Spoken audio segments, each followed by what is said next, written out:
Screens Telenetwork, the go-to site for your infinite source of precise, reliable, and factual material exposing the Watchtower organization. Well, there you all are, and thank you for coming in and wanting to spend some time with us tonight right here on the Six Screens Telenetwork. Well, my name is Rick Farron, and I'm coming to you from the apostate capital of the world, right up here in Boston, Massachusetts. And, I'm not kidding around when I say it. I'm telling you, this is the apostate capital of the world, and we got the bragging rights. We really do. Well, if you want to go back to August 1st, 2nd, and 3rd, we had 350 apostates, opposers, critics of the Watchtower that showed up here right outside of Boston. And what a great time we all had. And I'll tell you what, if we ever have another convention like that, I want you to make your plans well in advance so that you can be with us. We had such a great time. It was so good to be with so many people of like mind. So I want to thank all those people that made the trek up here to Boston. Well, my goodness, it is starting to get a little colder out here. The last couple of days, we had some snow spitting, nothing on the ground, but a few flurries here or there and some snow squalls. But that seems to happen. But you know what happens when that happens? When it starts getting colder, we get more and more people come in and want to come in and talk and be with us every Saturday night right here on the Six Screens Network. And it is so neat to have a computer screen filled, telephone calls coming in from all over the world, really. And I know a lot of people on our telephone line. We call it our radio network as well. But I know a lot of them, they feel that's a more safe place to be. Well, I'm never going to report you to the Watchtower or the elders or anything like that. But people do feel safe, at least coming in on a telephone line. Some people don't feel safe on YouTube. They don't feel safe on Facebook, but they feel for some reason they feel safe on the telephone line. So thank you, though, for being on there. And if you never spoke up on the telephone line, why don't you try it tonight? Why don't you put an effort forward, muster up the courage, and come on our telephone line and talk tonight? That would be wonderful.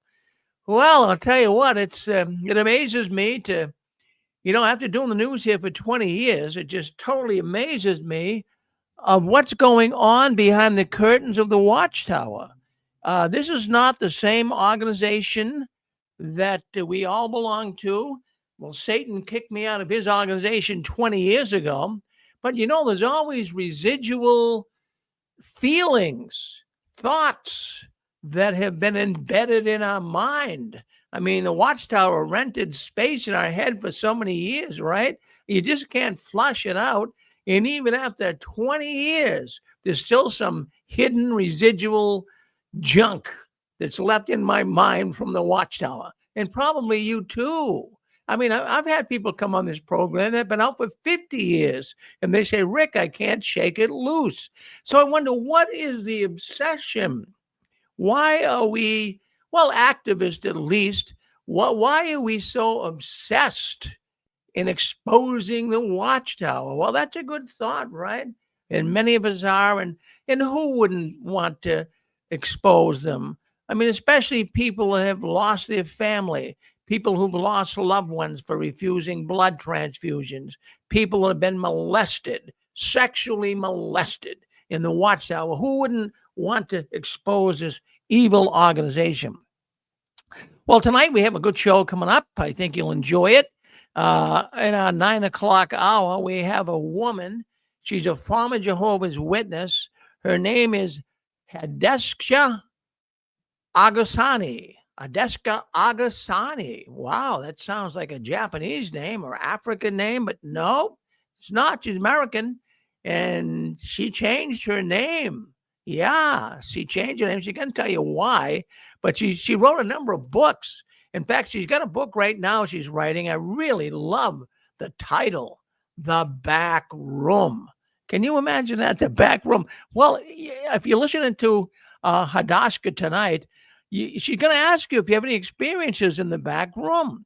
So if you have an experience in the back room when Hadeska comes on, by all means, why don't you call her up and say, hey, Hadeska, because she wants to put you in her book if you have a good enough story, she'll put you in the book. So why don't you do your best to try to come on and be with Adaska when she comes on tonight? She'll be coming on somewhere around 9 o'clock tonight on our radio. Well, she'll be on our telephone line, but we're looking forward to her coming on. But let me get into the news here tonight. Let's see what's going on behind the curtains of the Watchtower. Well, I always report, and I have been doing it, talking about different countries coming down to the Watchtower. And, I counted 12 right now, but I'm going to have to kind of let Denmark go. I wasn't that happy with what I experienced this week about Denmark. Now, I've been bringing up that, well, Norway, Sweden, Japan, Slovakia, France, all of these countries, counted Belgium. I counted about a dozen, and I had Denmark in there, but I don't know, man. I am really a little frustrated with Denmark, and I'll tell you why. Well, they were investigating the Jehovah's Witnesses, and what Denmark did is they had, in the last couple of years, since 2023, they have had former Jehovah's Witnesses coming forward and telling the Denmark government of how they were treated so badly in the Watchtower, and how the Watchtower covered up this sexual child abuse and the shunning problems and all of the bad things that witnesses get deep into people's lives about. Well, these ex-witnesses were bringing it up to the Denmark government, and the Denmark government, I've been reporting here, has been looking into it and investigating the witnesses. But what really disappointed me just this week, on the November, well, it was about a week ago, November 24th, 2025, the ministry closed the inquiry into the Jehovah's Witnesses. And the minister who was heading up this inquiry, they had the microscope out on the witnesses. They were really looking into all of these people coming forward and saying how badly treated they were. At least the ministry, the government of Denmark, was looking into it, but they closed the case. Yeah, they closed the case this week. They're gonna cut the Jehovah's Witnesses slack. Yeah, they're not gonna. In fact, the minister, this really surprised me. The minister, the man in charge, who was overlooking the problems ex-witnesses were talking about, he says he had no sympathy. I mean, it's a terrible thing to say. This guy says they had no sympathy. He had no sympathy for the ex-witnesses. Now, that's a terrible thing to say. And I'm going to tell you why he said it. Just give me a few minutes. We'll get to that. But, to say that about people coming forward and saying they've been abused, people coming forward and saying they've been shunned, people coming forward and saying they lost their families, and this guy has no sympathy for them. I mean, that didn't make any sense to me. It's frustrating. I can't believe the leadership in Denmark can so brazenly, allow the witnesses to continue on and just throwing their hands up and saying, that's it, we're going to cut them some slack, let the witnesses go. Something's wrong with this. But anyways, the Jehovah's Witness media team, jw.org media team, we know they're going to spin this, right? We know that, well, they're going to tell all the people. It'll be on JW video. They'll come out with some news article about it and how the media was accusing, Jehovah's Witnesses, the national world media was accusing Jehovah's Witnesses of being so psychologically problemed and all the violence and the sex perverted acts in the Watchtower. Well, they're going to say they found us innocent. It's disgusting to me. It's disgusting to me. So I'm really wondering, why, in goodness name's sake, would Denmark, why would they cut the witnesses slack on this? Well, I got doing a little reading, a little research on it. And what I'm finding is the problem that the Denmark ministry, the government, is that they use what would be a sliding scale. Oh, a sliding scale. My goodness. Well, how is that affecting the outcome of Jehovah's Witnesses using a sliding scale. Well, let me put it this way too. And you guys, I know, because I know I got a very smart audience here. I think that you will agree that religion is so abusive. Now, not just the Jehovah's Witnesses, but in general, Jehovah's Witnesses, of course, they stand out as being one of the most evil, but really all religion. I think Joseph Rutherford might have been right when he said religion is a snare and a racket. Remember that? Well, see, Jehovah's Witnesses, even though their problems are way more surmountable than normal religions, religion doesn't have a good flavor these days. They all corrupt. No, I'm going to say they're all corrupt. I'm going to say they all have difficulties in hiding all kinds of issues and problems and always asking for money. So the Jehovah's Witnesses, at least in the United, well, not in the United Kingdom, but in Europe, at least in Europe, they are now being cut some slack because they don't seem to be that much different than other religions that the ministries of these foreign European governments have been looking into. But I mean, we do know they're a lot worse, right? So just to give you an idea, the EU, European human rights, they're taking a hands-off stance. They're not really going to do anything to the witnesses like Norway did, took their money away, not letting them be a registered religion in Norway. But Denmark's not going to follow suit. You know what's really difficult here, and religion's always got away with this, especially the Watchtower. They got away with this for years, talking about freedom of worship. Friends, that's the very First Amendment of the United States, right, of America, is you have the right to worship. You have freedom of worship. So governments, even in Europe, also have this right that's given to people. You can have freedom of worship. You can believe whatever you want. So that's why the governments kind of take a back seat to all of this. They don't want to get involved with it because I'll tell you what actually is the major thing here is freedom. And that's what really keeps these religions alive. These countries don't want to touch that freedom of religion with a 10-foot pole. So that's what's going on. So I'm disappointed with you, Denmark. I really, really am. I thought that maybe you could get on the side of us ex-witnesses and at least give a listening ear to what some of these ex-witnesses have been saying. So I thought that was kind of interesting. But, even though we have some of these governments like Denmark now cutting the witnesses slack, as we say, you know who isn't cutting the witnesses slack? A lot of elders are not cutting the witnesses slack. Oh my goodness, I cannot believe the information that's coming in here to the 6 screens about elders resigning. Have you heard anything about this? Am I the only guy talking about it? But I'm going to tell you, it's becoming monumental. I mean, serious. It's massive. Many, many Jehovah's Witness elders and ministerial servants are throwing the towel in. And the number one reason, really, I thought the number one reason would be because of the pedophilia. I'm sure that comes into play. But you know what a lot of elders are saying? They don't believe the Watchtower is the truth anymore. Now, when I first left the Jehovah's Witnesses and Satan kicked me out of his organization 20 years ago, that ran through my mind too. It's one of the very first things that ran through my mind.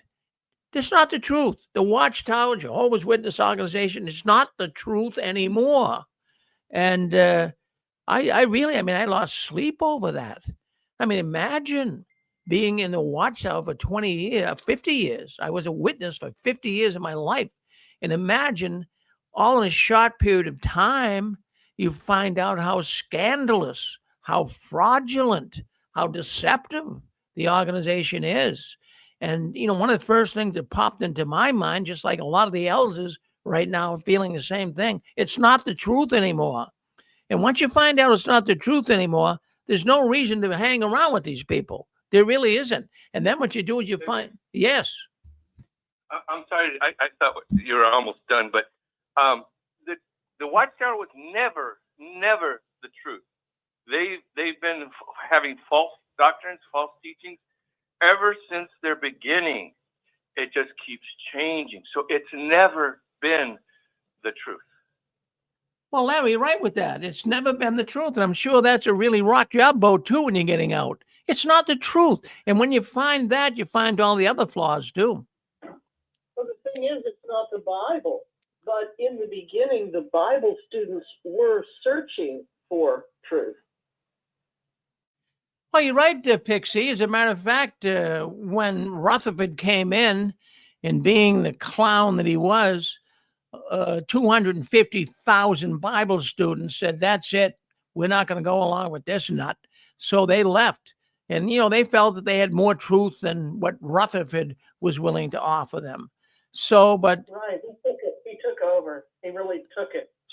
So when you got out, though, Pixie, did that come into your mind at all? Or was it, it wasn't probably.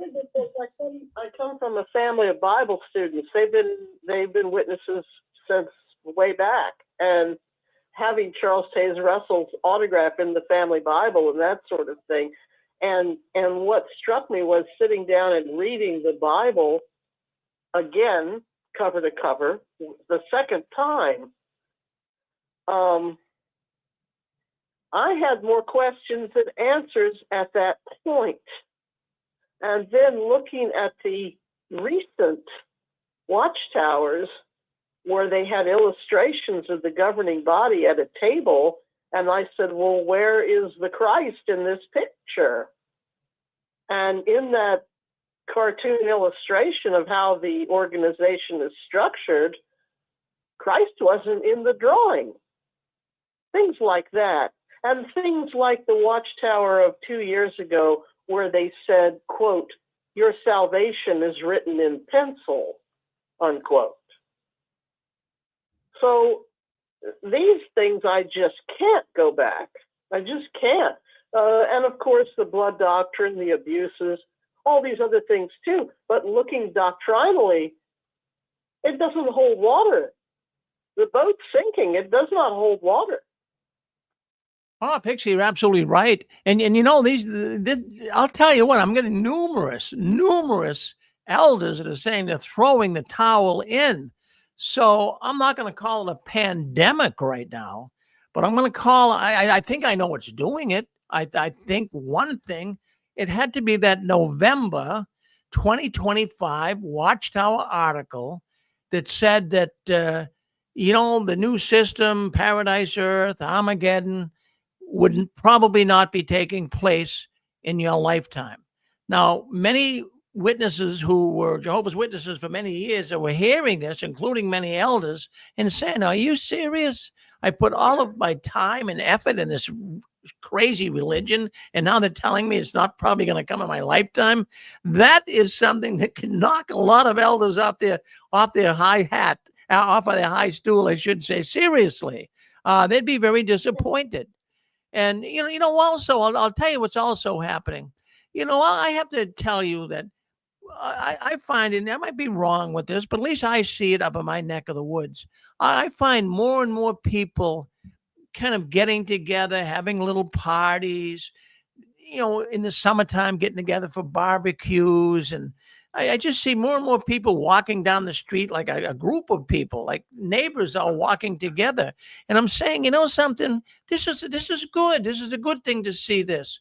But the witnesses have hurt our relationship with so many people, and the elders are seeing this too. In fact, the one elder gave me information here this week. It got my attention.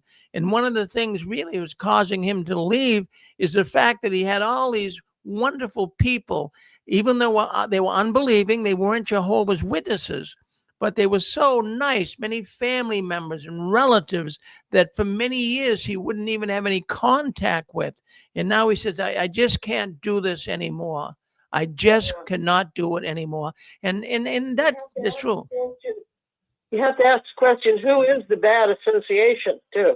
Yeah. And, these people are not, yes, Stefan. I just had a quick thought when you talked about how good people are. My father was extremely close to, passed away in 2000, and I was just devastated. I really didn't get any kind of support from the witnesses. My job told me to take a week off and, come back the following week. And when I did, one of the VPs walked up to me and said, "I was so sorry to hear about your dad. I know that he's been suffering, and at least his suffering's over. And our whole entire company wanted to let you know we were thinking about you." And then she handed me this envelope. And now, me being a witness, I had no idea what was in the envelope. I just thought it was a card that perhaps everybody signed. And so later, I opened it, and just all this money fell out. And I was completely dunked on it. I was just sitting there thinking, what in the world are they giving me money? I just couldn't even understand that, because I'm a born-in Watchtower witness. We don't do things like that. Nobody's going to give you money and support you in any kind of financial way. But these people felt that way. So it's so true what you just said. Many of these so-called worldly people are some of the best people that you could ever have around you. Thanks. Well, thank you for solidifying that, Stefan. And, the elders, the elders, they've had enough of this. They've given their life and soul, so much of their time, their money. They've done so much for the congregation, and they're finding, what's this all worth? Well, what am I really getting in return?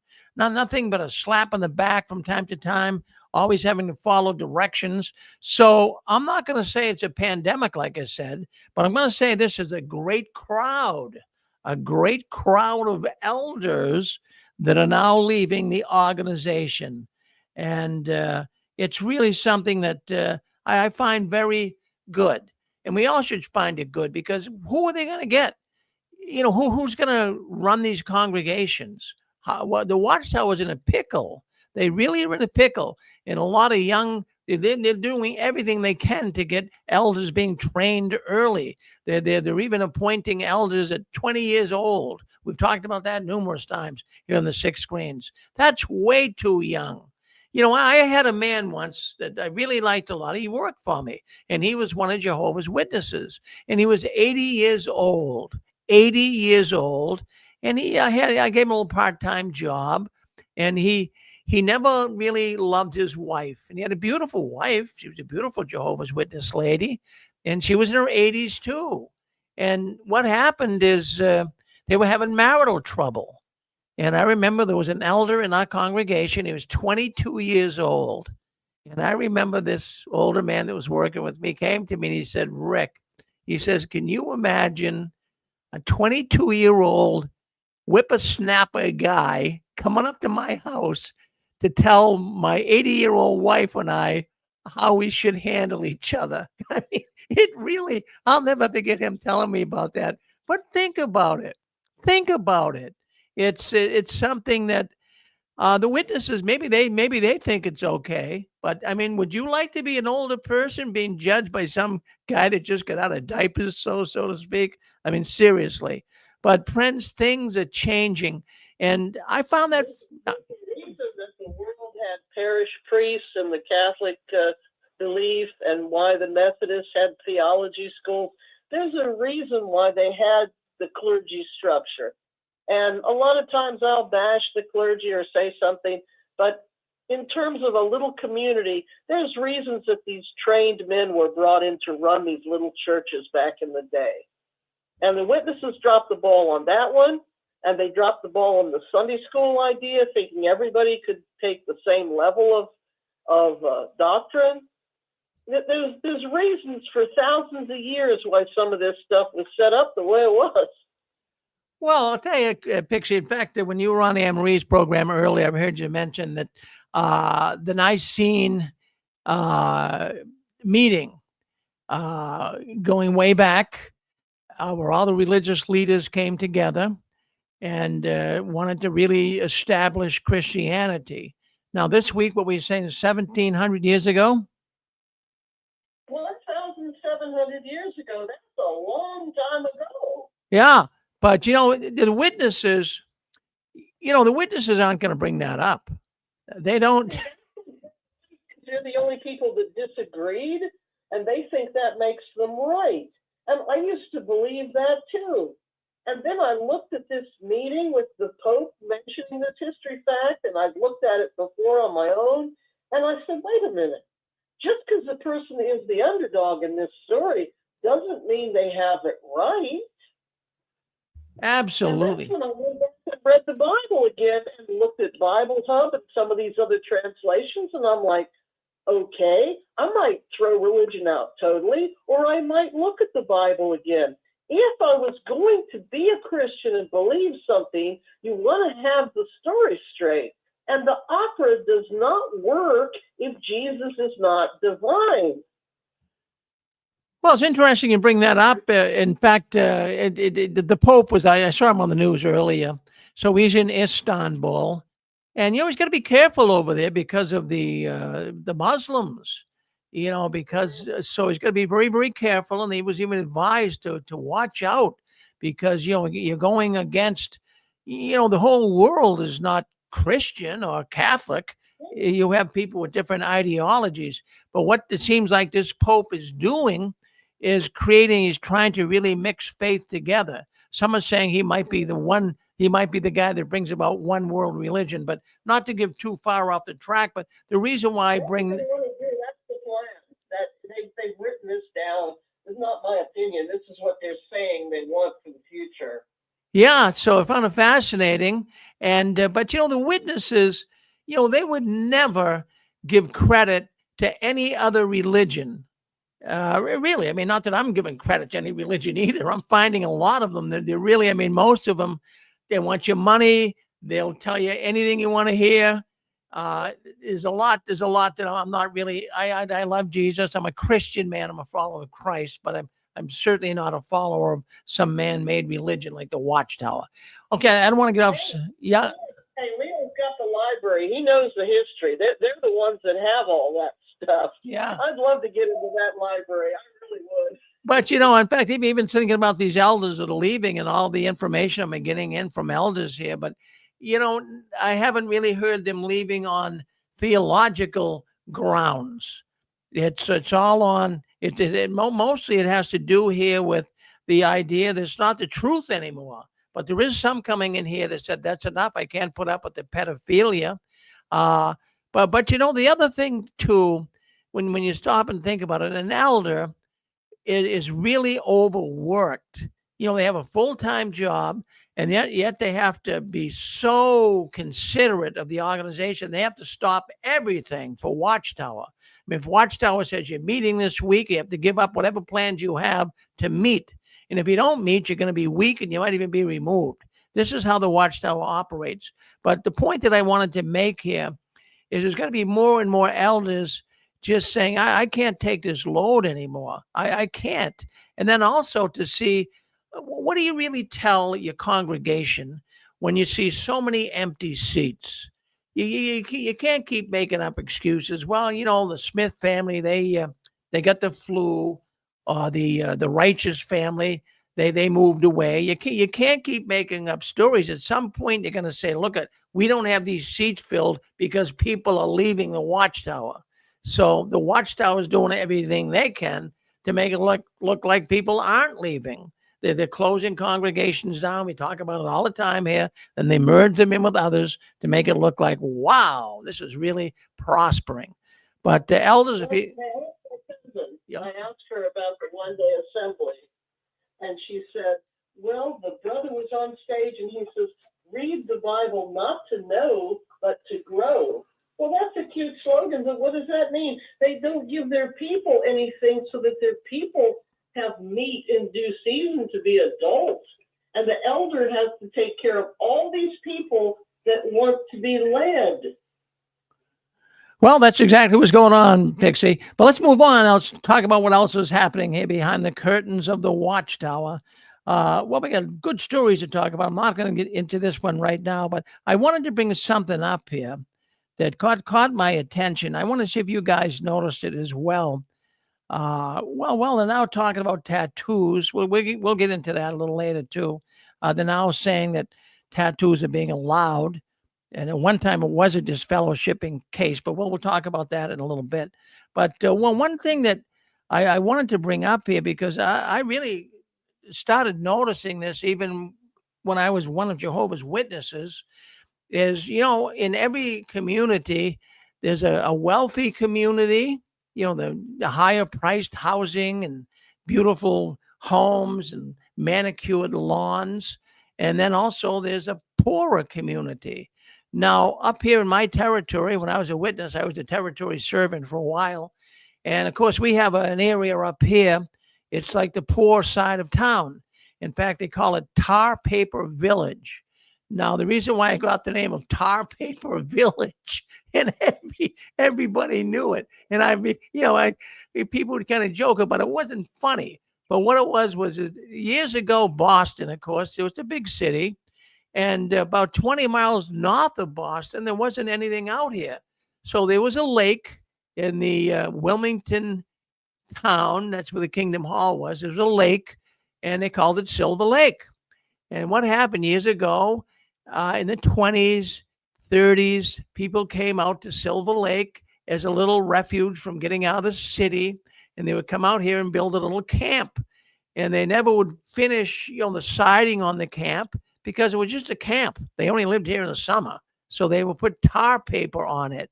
And then, of course, many of them wouldn't even do the siding, because when they finished the house, they'd have to pay more taxes. So it got the term Tar Paper Village. So I can remember, I'll tell you what, our Kingdom Hall, we had some pretty affluent areas too, but geez, I always seem to be preaching in Tar Paper Village. And then I got thinking to me, gee, am I overreacting here? Was that really the case? Because I can remember going to wealthy homes too, but more time I spent, walking the sidewalks of Tar Paper Village. And but I got thinking, see, the witnesses, they're doing everything they can and putting more effort into recruiting people. And I mentioned last week that immigration offices, where they process paperwork for the immigrants, what's showing up there in these federal buildings is Jehovah's Witnesses with their carts, and they're trying to peddle their belief system to many of these immigrants coming in and getting, their paperwork settled with the government. So they're preying on people that might have some difficulties in their life. Let's face it, an immigrant, they're not all coming here with big smiles on their faces. They love America, but it's a difficult thing. I know of many people that their families are still left back with the country they came from. So they get a lot of baggage, but anyone that can offer them any solace or peace in their life, they're going to gravitate to. And so there you have it. The witnesses are there. And so that's why even, and then also I started doing some research on this, and this seems to be a fact that they seem to be targeting these lower income areas. Now you say, well, is it fair that the witnesses do this? Well, that's what cults do. They try to get people at a very difficult time. I mean, let's face it, in a poorer area, people are having a hard time paying their rent. They're having a hard time keeping their electricity on, buying food. And so consequently, someone shows up with a smile on their face. Who wouldn't want a friend in times of difficulty? That's when you want a friend. That's what the cults do. So this idea of witnessing in a poor area, I'd like to know, when you were a witness, did you find the same thing? Did you find yourself witnessing to the poor side of town more than the wealthy side? I'm just curious. What's your feelings on that? Anybody have any stories they can tell us? I mean, let's face it. In fact, most of the people that were brought in to the organization, at least in the congregations I went to, came from the poorer side of town. And, because, the wealthier people, the witnesses, in fact, I remember them always saying this too. In fact, I can remember some witnesses even bringing up, why don't we, have this territory? Well, no, stay in the other territory. And the reason why they would do that is they would say that the people in the lower side of town, or the lower income people, were more receptive to the truth. They would be more interested in it than the wealthy people. What did you notice? Anybody out there? Yeah. I have something I noticed. It disturbed me. In the Cincinnati area, on the east side of town, there's a area called Indian Hill, and it is the richest by population area in all the state of Ohio, and it has the highest per capita college graduation, what do you call it, bachelor degrees, things like that, in the whole state of Ohio too. And that's primarily where we conduct our business, a home helping business, whatever. But guess who they assigned that whole territory to? The richest people, the smartest people, to the poorest black congregation. Yeah. And I talked to a brother, and of course there were a few white brothers there, and I talked to him about that. I said, why are you doing that? He was an elder in that congregation. I said, well, we were assigned to do it. I said, do you think that makes sense? You're offering them another treadmill other than the treadmill they're already on. You really think that's going to work? And I was just appalled at the stupidity of the organization. Because, you know, I knew a lot of people in this black congregation, primarily black, let's put it that way. And trust me, half of them couldn't teach first grade, kindergarten for that matter. So it was like, remember what Paul said? You're taking your fist and you're flailing it at the wind. And that's what Watchtower does most of the time, in my opinion. And that's one story, and that's all I got. Thank you so much, Rick. Well, thank you, King of Dot. It's always good to hear from you. My goodness. Who would like to speak up? Yeah, go ahead. Yep. I just had a quick one. I was told a long time ago, and I know I was in California, but I can't remember exactly where. But I asked this brother about the ministry, and he looked at me with this look as if I was totally insane. He said, well, we don't really go out in the ministry. You know, we can't be knocking on people's doors that we're going to see at the country club or at the golf club or, you know, in Europe someplace when we're on vacation. We don't really do that, you know, here. And I was just so struck by that. But apparently the wealthy, really wealthy, rich witnesses, they don't go knocking on door to door. I don't know how they fulfill that obligation. Maybe they just give large donations with the thought that this can facilitate other people be missionaries or whatever the case is. But that's what I was told. I don't know if that's anybody else's experience. Well, hello, Rick. Yes. Hey, Rick. The last two calls, I think they were spot on. The last call, and Gary, King of Dots. I just want to. There's another dynamic to the poor, also in the immigrant community. What I see with my eyes, like my wife was talking to a Mexican from the Mexican American immigrant here at the house the other day, and she was visiting the sister, and he was asking about the Thanksgiving, and he goes, why do you we don't have that in Mexico? What is it all about, the day of the turkey? And so my wife starts explaining to him about the first Thanksgiving and how the Pilgrims and the Puritans, and his mind was exploding. Now, this is a staunch Jehovah's Witness, and in the Spanish communities, the Jehovah's Witnesses propagate no assimilation into the existing country of the United States also. So not only are they perpetually always ignorant of the American customs, but they do go out for people who don't understand the country and are a little bit on the poorer side. So not only what you're saying is true, but also ignorant of the American customs. I see those two dynamics. Poor financially, yes, but also not assimilated into the American way of life. So those are easy catches in the Spanish congregations. Well, thank you for sharing that, Jesse. Yeah, go ahead, sir. You're on with us. Go ahead. Yeah, thank you, Jesse. Okay, so I remember when I first came in back in the late 70s, like 79, 80. I was baptized in 80. And the magazines were still not really high quality printed. You had a lot of the fancy printing wasn't put forth, but most of it catered to your basic neighborly looking people. I mean, they did throw a few immigrants in there once in a while and stuff like that, but they were mostly pictures of people that you were kind of similar to, like your neighbors and stuff like that, look more like you, you know. Then all of a sudden, it seemed like maybe about midway through the 80s, around 90s, they started blowing out all these colored magazines and then all color. And then I noticed they were putting all kind of different races of people in there. Not even Americans anymore. They were all from India or whatever. So I figured right there they were beginning to, like maybe in the late 80s, they started targeting the immigrants more. They don't even care about us Polacks, Polish people and stuff anymore. You know what I'm saying? We're just a bunch of Polacks to them.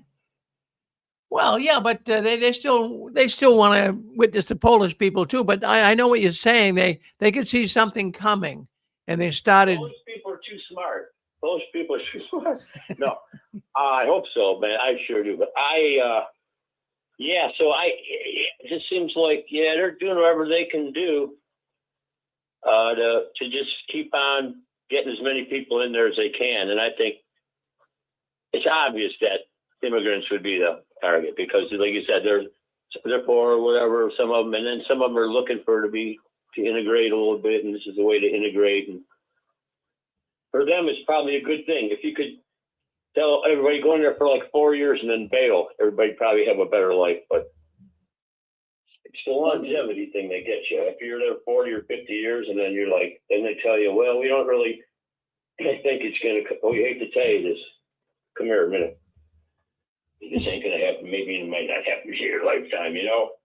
Well, like, that's a lot of, I'm still thinking there's a way we can all go down there and get the records and prove that we pioneered for a couple of years and then get paid for that. Wouldn't that put them down?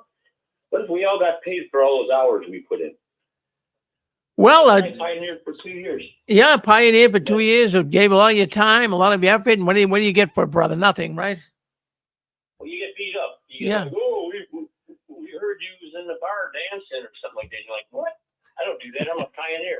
Yeah. But anyway, well, start spreading news. Well, thank you.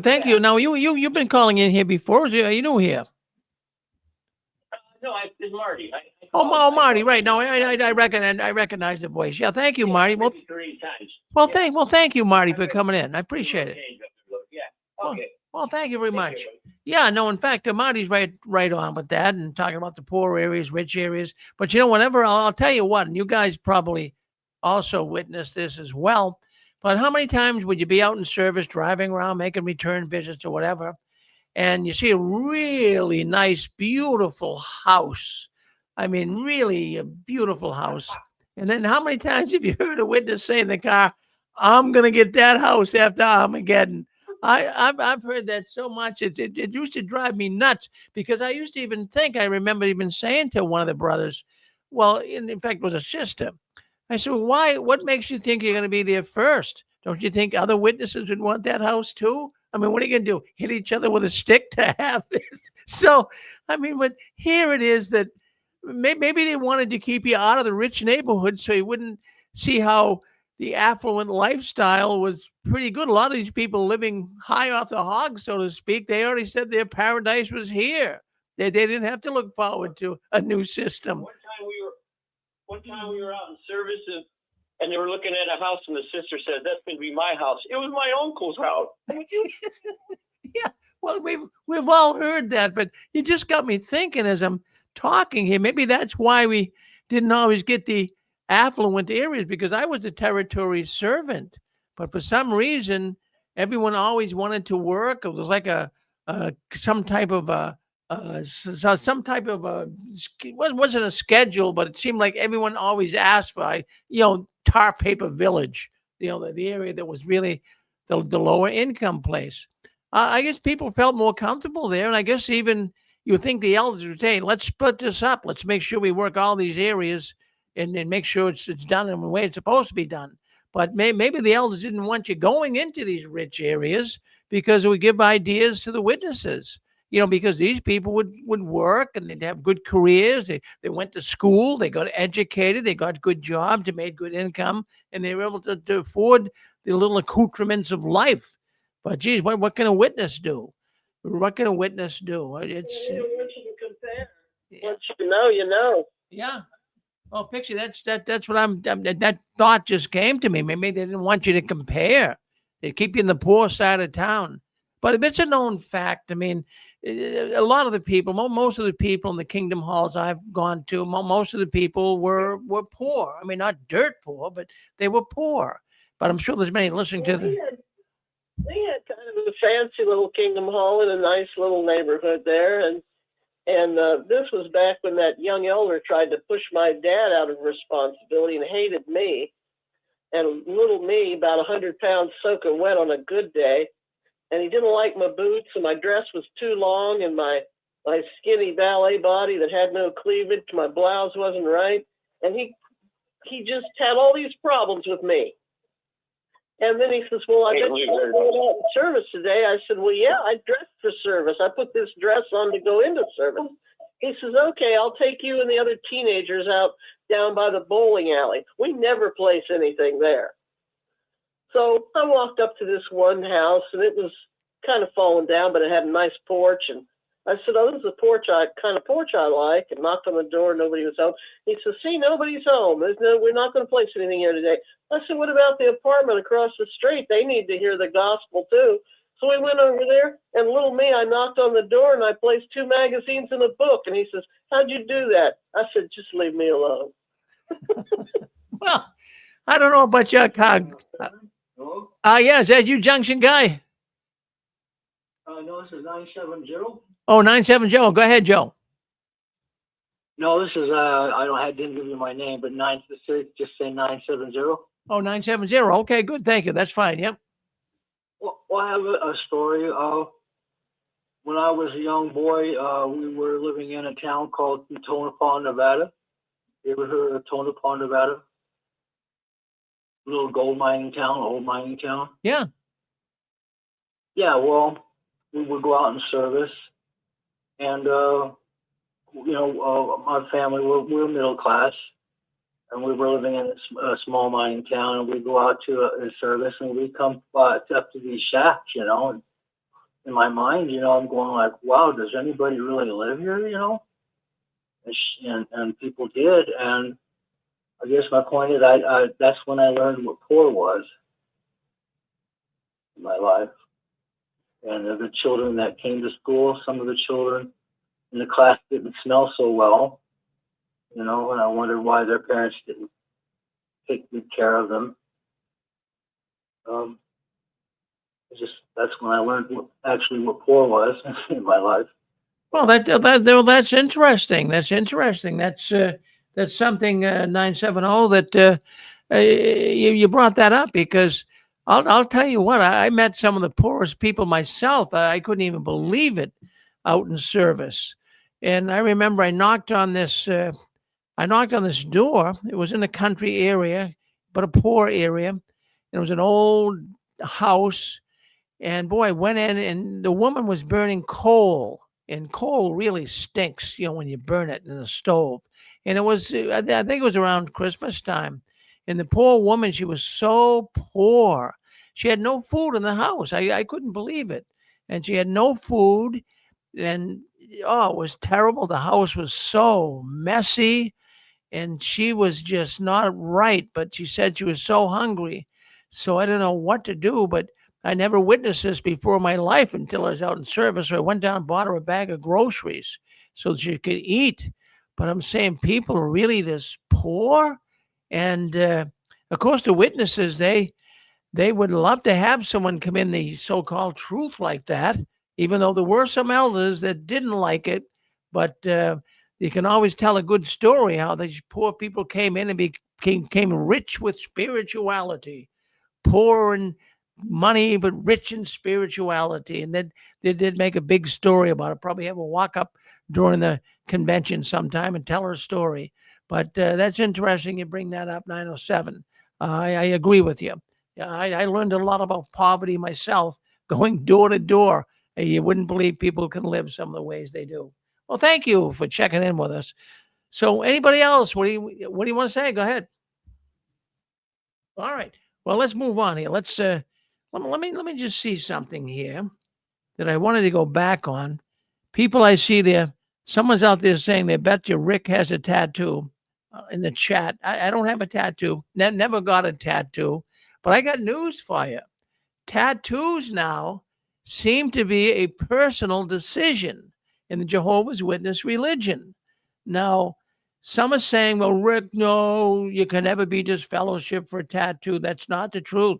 I know a person that was disfellowship for having a tattoo. So maybe some congregations taught it a little different, but you could. In fact, a number of people I know were actually severely reprimanded, or in fact even disfellowship, if you had a tattoo.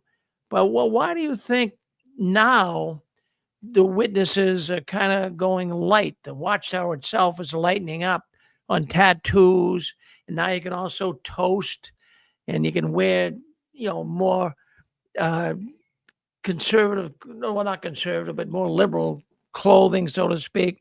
Well, why are they doing that, you think? Well, tattoos right now are big. I can't believe how big tattoos are. It just amazes me. A tattoo is a tattoo, and I can see a person getting a little tattoo on their arm, or a lady getting a little butterfly on her legs or something. But my goodness, the tattoos.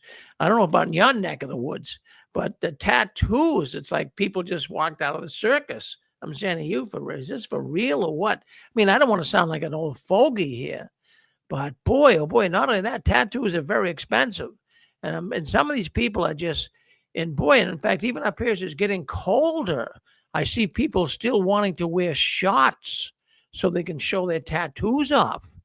And so also I'm getting information coming into the 6 screens that a lot of Jehovah's Witnesses have tattoos. They're just, kind of afraid to show them. But as of late here, within the last month, there seems to be a little let up. Now, the Watchtower hasn't come out on jw.org or anything and said, hey, you can have a tattoo. But something that was given to me this week was concerning a fellow that had his mother was a PME, a full witness. She was still deep in the witness world. And he brought up the subject of tattoos to his PME mother. And his mother said that, oh, that's a personal matter. It always has been. No, it hasn't been. It hasn't been always a personal matter, like I say. So, but I bet you that, well, I don't want to bet, but I would at least think that 50% of the witnesses have tattoos. I would say probably even more, especially the women. The women, they love the tattoos. So, and then, it's only a matter of time, too, when the witnesses are going to say, well, you like purple hair? You like orange hair? How about that turquoise hair? You like that? Well, go ahead. Did you know that hair dye, they had a CEO from Walmart on TV not too long ago, and they asked the CEO of Walmart, what's the most popular product in your store? Well, what do you sell the most of? And you know what he said? We sell more hair dye than anything. That's why we can't keep it on the shelf. Purple, orange, turquoise, pink. It's in. I'm not a fan of it. I mean, maybe if you get the right skin color, you could get away with a little pink or maybe a little tiny bit of turquoise. But my goodness, I'm seeing people up here. They orange hair, green hair. Oh, it doesn't really make a person look attractive. I mean, maybe you would think so, but I don't see it. But it's only a matter of time. And I think the witnesses will say, fine, just do what you want. It's getting to that point. But boy, I'll tell you what, in fact, what's of interest is many people are commenting, not only on our program here, but I've been reading it on Reddit and other areas of the witnesses looking so disheveled. As a matter of fact, I was reading some information about a very prominent elder that gave talks at conventions. And boy, they seen him on the street. He looked like a homeless man. So, whatever happened to that pristine look that the Jehovah's Witnesses had? Didn't you like that? When you were a witness, you dressed up, you put your suit on, you polished up your shoes, you slicked back your hair, and boy, you were Mr. Elite. And the women wear a nice dress, nice little heels. Their hair was done up. They put some makeup on. Geez, we looked like we were on top of the mountain, right? But that's all gone. Now you can't even tell them. Look like that now. That costs a fortune to have a gentleman's suit now, or a dress starts at $120 at a Talbot's, and you go to the thrift store and try to copy that. The thrifts are all picked over now. People are reselling on Etsy from the thrift. Oh well, Pig. I'm glad you brought that up, Pixie, because I'll tell you what, the convention that we had up here for the ex-witnesses back in August, and I had to look good. I wanted to get a new suit or two. So, there's not many places around that even sell suits, but there's a place, it's called Joseph Banks, and it's a men's Yes, right. it's a men's clothing store. So I went in there to buy a suit, and I talked to the salesman. He says, "Boy," he says, "I'm glad you came in today." He said, "We don't get many people coming in here anymore." I says, "You don't? You have some really nice clothing here." He says, "Yeah, no, people don't wear suits anymore." He says, "They don't, even businessmen and what have you." He says, "It used to be way bigger." In fact, he says, "Now you came in here a couple of years ago, didn't you?" I says, "Yeah." He says, "Yeah, have you noticed our store got smaller?" He says, "It's not as big as it was." I said, "Wow, I noticed that." He said, "Yeah, we had twice the size of the store, but they went bankrupt a couple of years ago, and just men aren't buying suits like they used to." Yeah, so I'm sure it's even happening in dresses. I mean, when's the last time you even see a lady in a dress? I mean, the witnesses. The Men, dress is about $120 new. yeah. Walmart had some skirts this week, but they are the micro mini skirt for the young people, the cute little teens. The extra short skirts are back. If you're 30 years old and up, you're not going to wear that. No. So I'm thinking that the Watchtower, they have to make changes, but the problem is they haven't made changes for so long that everything became traditional. Everything was so deep into their history that they couldn't make changes, but they had to do it recently because of the tide is turning. I mean, men with beards, we talked about that so many times. Beards are in. Casual clothing is in. Tattoos are in. So they gotta go with the flow, and they're trying to get new people. And who in their right mind wants to become? What benefit are they going to have if they become one of Jehovah's Witnesses and have to go out and buy a brand new wardrobe? It's too expensive for them, for one thing, and not only that, it's just not in. It's not the in thing right now. So The only people wearing the suits now would be a law firm. Joseph A. Banks would have a few attorneys come in there. That would be it. Yeah, that'd be about it, Pixie. Well, anyways, things are changing. Things are changing. But I wanted to bring this up, and we do have a guest coming on at 9:00. You don't want to miss this guest coming on at 9:00. Well, she's writing. She's already wrote. She's got 2 books already written. She's got a new book. It's called The Back Room. Ah, boy, we have to hear from this woman. She's going to be coming on at 9:00. She's a former Jehovah's Witness, and she's going to tell us why she left the so-called truth. So 9:00, in about a half hour. But there's another story I wanted to talk about here tonight because, for many years here on the 6 Screens, I covered a lot of stories. I mean, back 20 years ago, there really wasn't much to talk about. The Watchtower had a way better image. Today, their image is tarnished. But back 20 years ago, at least there was always good news about the witnesses.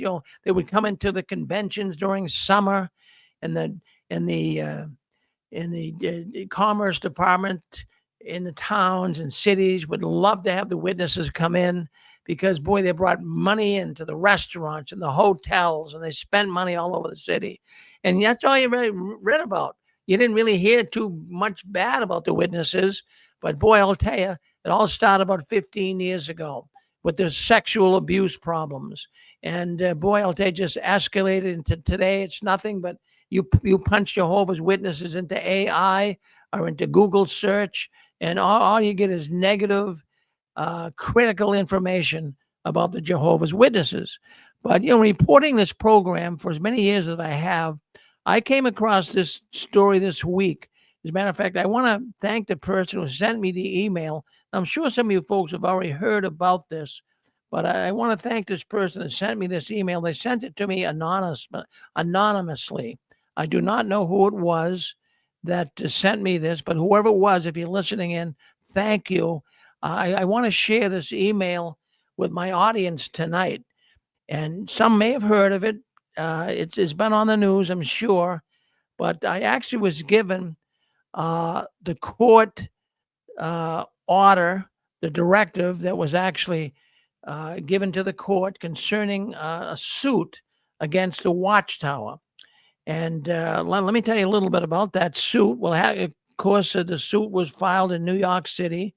And by all means here, the Watchtower of Pennsylvania, the Watchtower and Tract Society of Pennsylvania, Watchtower Society of New York, as well as Brazil, branch office of Brazil, and the governing body are all on the hook here. They're defendants in a case that took place in Brazil. Now listen to this, because this really is a terrible story.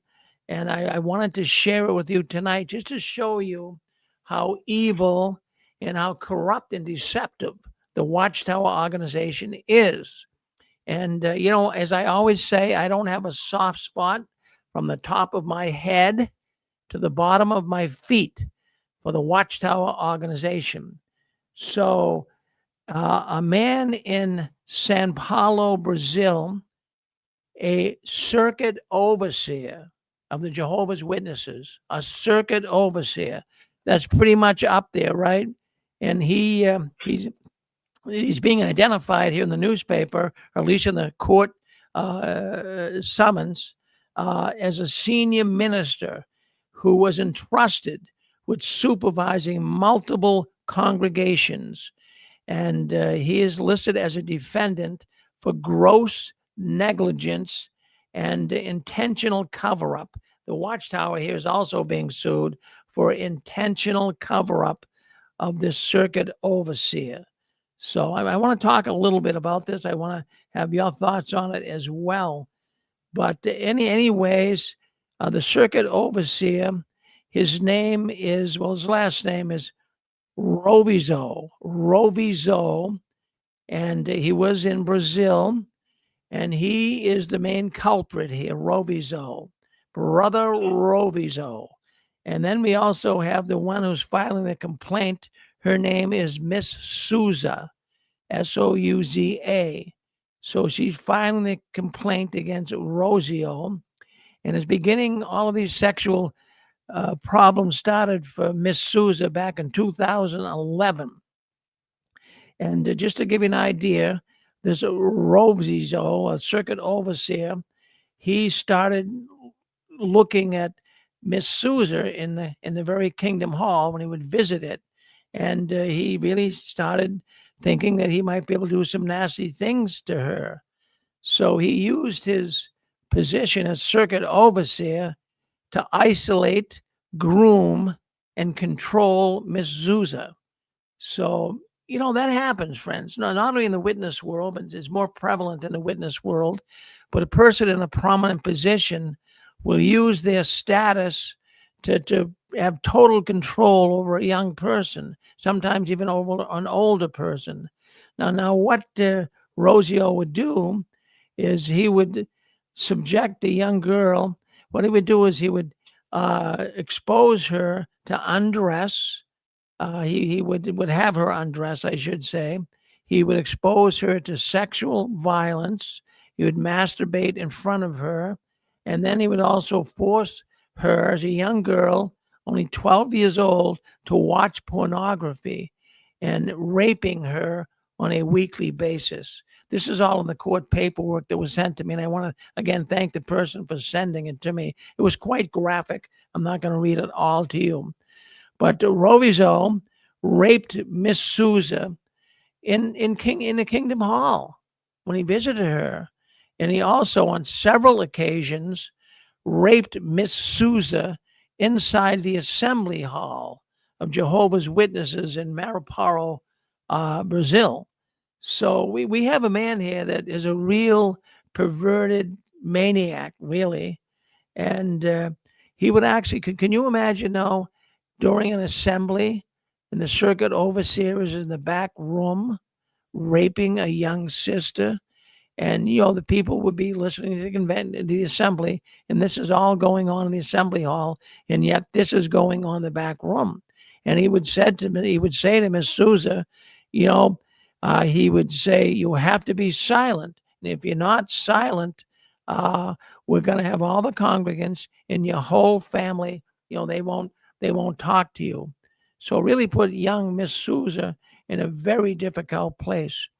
I mean, really, I read these stories. Every week I come across perversion in the Watchtower. But sometimes what's that? Stop this up just for a minute. Yeah, go ahead. Stop this up for a second. Yeah, go ahead.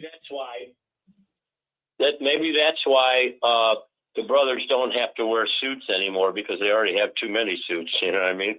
Like a lawsuit. Well, yeah, well, that's a good point. That's a good point. Yes, in fact, but I mean, this is just absolutely unbelievable what was going on with this young girl, and to actually have this happen in a Kingdom Hall. I mean, what type of a predator? What type of a creep? I mean, it's bad enough thinking about raping a young person, but in the confines of a Kingdom Hall, in the confines of an assembly hall. That's why I wanted to bring this up tonight, friends. So, well, what I'm saying to you, if you're listening on here tonight, and you are a 12-year-old's in 6th grade. Yeah. Well, what we have here, Pixie, I want to tell the people out here tonight, if you're a witness and we have them listening in, we have active witnesses listening in and they're starting to doubt the Watchtower. Don't trust your kids, even to a circuit overseer or anybody. So what we have. Under the jail, not in the jail. He needs to be under the jail. Yeah. So Rovio's abuse and his repeated rapes culminated. Now get this. Miss Souza became pregnant. The young girl became pregnant. And I'll tell you, she was only 13 years old. She became pregnant. She began drinking. She began exercising excessively. Someone's got their could someone shut their TV off in the background? Okay. Okay, hold on one second. We got to shut the TV off in the background, okay? Then I'll bring it on. You have to mute it because it echoes here and I can't quite think straight. So anyways, let's go back. So Miss Souza, who's being raped by the circuit overseer, she begins drinking and she's now exercising excessively, thinking it might hide her pregnancy. She doesn't know what to do. She's a 13-year-old girl and now she's pregnant. So in January of 2012, at 13 years old, Miss Souza had a miscarriage in her home bathroom. She had and nobody took her to the hospital. Oh, what a poor young girl. I mean, your heart's going to go out for her. Now, could you imagine being impregnated by your circuit overseer? For God's sakes, I mean, it's unbelievable. That's why I had to read this story to you tonight. I had to. I mean, there's more to it. I'm not going to go into it all, but that's not all. It doesn't even end there. So now you have a girl that became pregnant by her circuit overseer. She tried to keep it secret. She miscarried the baby, 13 years old, in her own bathroom. And now the whole story gets complicated. You say, well, how much worse can it actually even get? Well, it gets even worse. So now what we have, yes. This is Craig from Florida. We met. You know who I am. Oh, yeah. Yeah, I don't mean to interrupt you. I downloaded this motion, and it brought nothing but anger And I am not an advocate, as you know, for Jehovah's Witnesses because I disassociated 35 years ago. But when you use language like this man did this, this, and this, in the United States, we have a saying, someone is innocent until proven guilty. Would it not be more appropriate, and I'm not defending this man because in my heart, he's probably guilty, but would it not be appropriate and legal to say he's alleged to have done this? Because what if through the court system, it was found out this is a lie and it was fabricated? His name would be defaced and it would be slander. So should you not, and I suggest this, use the word alleged? Well, you're absolutely right with that. You're absolutely right. However, I think the motion would serve itself, but it would be best if I did. You're trying him without a judge and jury. You're trying him in the court of public opinion. And I'm not defending him. I'm putting myself in his place. Yeah. In the United States, you are innocent until proven guilty. And this was filed in the U.S. courts. If you hear something on the news, okay? If you hear something on the news, it doesn't matter where the information comes from, as long as it's accurate. If you hear it on the news, what are you going to do? If you tell somebody about it, are you going to get sued for that?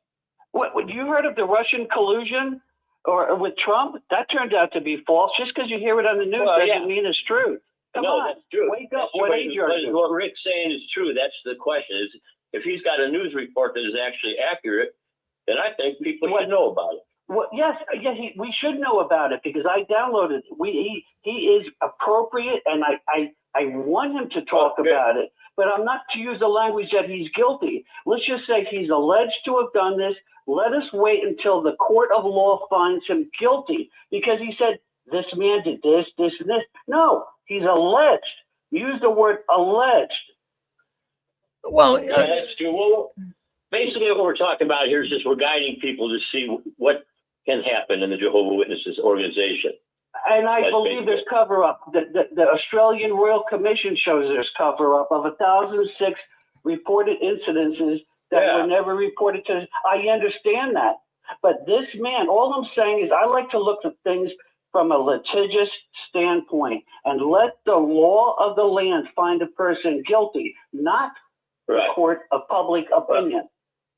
But we're not putting our attention on the person themselves. We're putting our attention on what could possibly, what does happen in the Jehovah's Witnesses, which is just unbelievable. I agree. I detest the Jehovah's Witness cult and the leadership of the governing body. I was in it for 35 years. I understand that there's cover-up. I understand that there's pedophilia issues and problems. I understand that. But don't condemn the man without a trial. Well, hold on one second, Greg. No, I appreciate you saying that. And I'll call him alleged, even though I have a hard time doing it. But I'll call him alleged. He hasn't been. So we'll call him alleged for the purposes of. In my heart, do I feel he's guilty? Yeah, in my heart, but I wouldn't use that in a public forum. All right. No, in fact, I'll stand corrected with that. But let's just, for the record, as the brother was even saying, if I haven't heard this before, I definitely would have cut more slack to this particular person.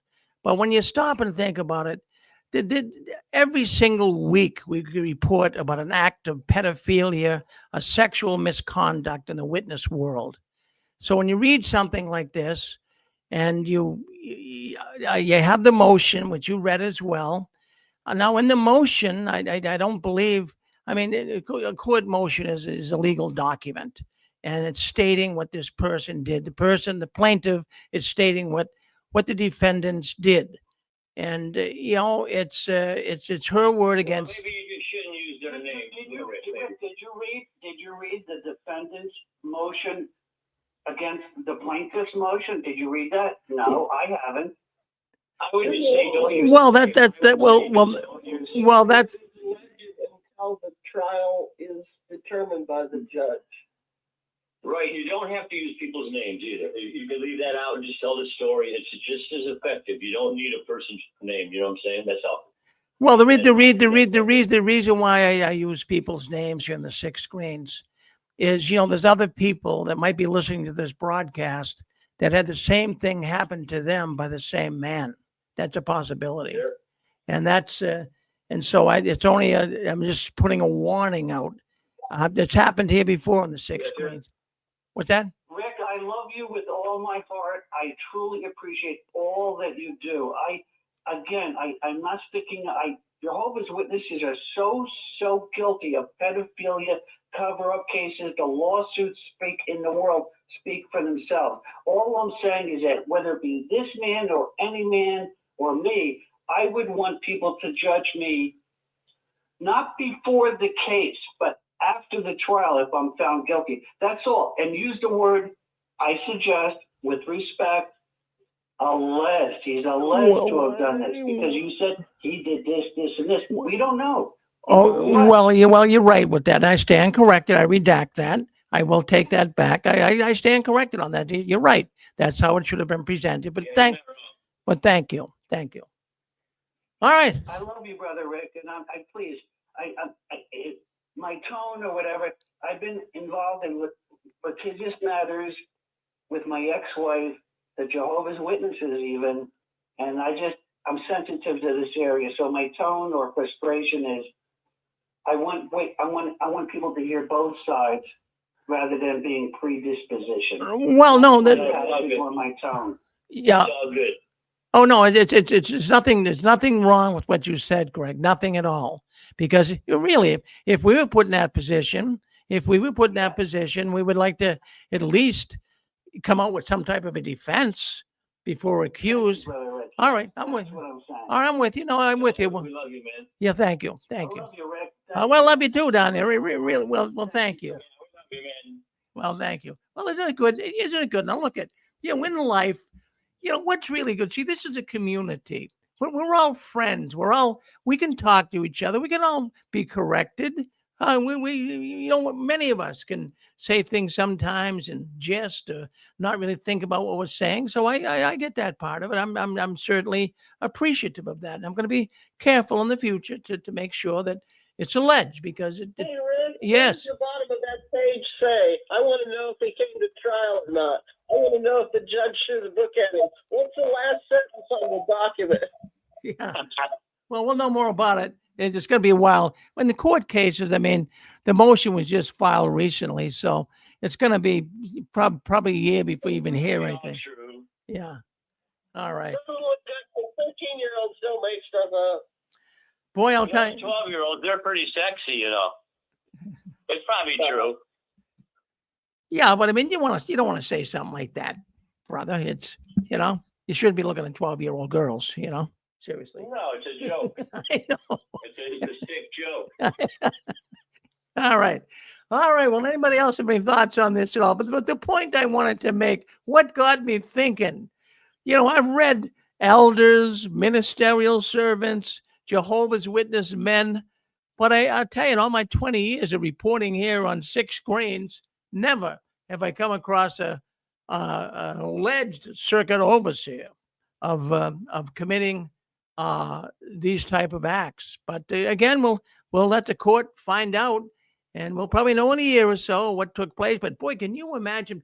Plus, on this motion, go ahead. You come home from a Sunday meeting. You come home from a Sunday morning meeting. You sit down with your parents and you say, "Mom and Dad, I have something to tell you." And they say, "What is it, honey?" And you say, "I'm pregnant." And they say, "Who's the father?" And you tell them the circuit overseer. Oh my gosh. Well, yeah, but wait a minute. Just mind-boggling. Well, Marty, wait a minute now. Just hold on for a second. Do you really? Okay, so I'm just hypothesizing here. I don't know, but so the young girl comes home. It could be. It doesn't have to be this particular case here, but a young girl comes home. She's pregnant. The parents find out. Her mother and father are staunch witnesses, and they find out the circuit overseer is the one that actually is the father of the baby. Now, how do you think most witnesses would react to that if they were? What would they say? What would they say, Marty? They'd have to come up with something from the pulpit to kind of cover it over, like, well, We thought they were going to get married. We didn't know he was that old, and we thought she was older. Yeah, I mean, not, Yeah, right. well, not to kid or make jokes out of it, but I think you mentioned it's Brazil. So I don't know what the laws are in Brazil, but again, this girl would be the equivalent of a sixth grade elementary school student. Right, right. And so that it gets all the more perverse, sick, and sad. And then for a girl that's just started knowing what periods are to get pregnant and lose a baby, this is unheard of. It's so terrible. And where are the parents? And how did he meet this girl? And who's trusting their child with the circuit overseer to the assembly hall? Good point. Yeah. You know, when you're a kid, when you're a child, life is supposed to be like heaven. You're supposed to feel, because, you're going to lose it later, because it's just going to turn to hell later with all the work you got to do. So, but when you're a kid, you're supposed to be experiencing like a heavenly thing, where life is beautiful. And, man, that's just. well, let's just get let's get back to this. I mean, I'm just thinking out loud. What the parents would, they were witness parents. It wouldn't faze them one bit. Oh, well, honey, we want to keep it in Jehovah's hands. And, he's a circuit overseer and, he's a really nice man. I mean, you know how they spin it, Did someone want to say something? Go ahead. Hello, Rick. Oh, yes. Hey, Rick, this is JP. Let's go with JP. Yeah, then I was going to say that. I'll go ahead, JP. Then we'll go to Maverick. Say that Go ahead. I was going to say, Rick, that you are allowed to say the person who's accused name, their charges, and give your opinion about them without having any repercussion. Because when the Pennsylvania 16, remember those 16 men that were Jehovah's Witnesses, the district attorney went on TV. She said all their names, what they were charged with, and how disgusting it was. And that was before they went to trial and were accused. And the reason why you say their name and say what they did is because if there's any more victims out there, they have the courage to come forward and they know that somebody is working on their case. So there's certainly not anything wrong with saying the name or even giving your opinion on it. That has nothing to do whether they're proven guilty or not when they go to trial. So that's all I wanted to say. All right, JP. Well, thank you for that information. Maverick from London. Go ahead, Maverick. Hi, Rick. Yeah, I just wanted to say the 12-year-old girl here, I was curious to, all the information will probably eventually come out, but how long it would have taken, how much courage it would have taken even for that little girl to even speak to her family about this. I mean, how impossibly difficult it would have been for anyone who's gone through something as horrific as that. You're traumatized. That's a little girl. If this allegedly is a true case, the facts will come out eventually in the court, how hard must it have been for her to even speak to her parents about it? I mean, most people who go through these kind of abusive situations, but it takes them a lifetime to take the courage to even speak out when they're in their adult life. So we don't know how long it took her to speak about it. Obviously, if this miscarriage was happened, they would have found out from then, and then all of the questions would have come after. How did this happen? What's going on? But for her to, obviously the witnesses, depending on their parents' disposition, maybe the disposition of the parents is very. I mean, as a father, you'd be absolutely furious. If you found out. I mean, if it was me, I'd go there. I would believe my daughter. If she had the courage to speak out. Oh, it's horrific. I mean, there's difficulties in life, but boy, this young girl, what she had to put up with, and then I didn't even get into the rest of the story. After she was allegedly abused by this man, a circuit overseer, she was also abused by another man in the congregation. I mean, it just went on, and this poor girl. I hope that things can become more peaceful in her life and she can live a normal life. But the thing that really caught my attention is she She named as defendants the Watchtower Bible and Tract Society of Pennsylvania, the Watchtower Bible and Tract Society of New York, and also the governing body. So they're also on the hook here. And she, in the motion, is saying that they, were totally aware of it, which states in the motion that they were, and only time will tell. We'll see what happens. But thank you, Maverick. Thank you for bringing that up. Okay, do we want, okay, we have, is that you, Dick, Constance? Yes. Hi, Rick. It's Constance. I was going to say, the story is horrific. And when a child is 12 years of age, she's still a child. Here in America, first of all, that would be considered statutory rape. Any child that's under the age of from 17 on down is statutory rape, and she was literally just a child. Let alone, he's a sick pig pedophile is what he is. And Rick, what I was going to say, in the congregation, elders are always revered, and circuit overseers are even more revered. And the point I'd like to make is, so much for where was God's Holy Spirit in anointing this brother who was so-called a circuit overseer who was raping this child. So it's very, very sick. I mean, it just, for witnesses that are listening, they really need to understand that this organization does not have God's Holy Spirit, period. And this is not, the only case ever. I hope this little girl can recover from this with a lot of therapy. I hope and I pray that her parents will believe her and they don't, disown her trying to say that she's a liar.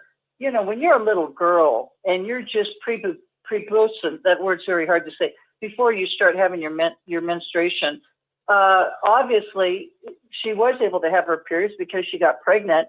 I mean, what a horrific experience to find out that, you're using the restroom one day and then, the baby slips out in the toilet. I mean, that's what happened in this story.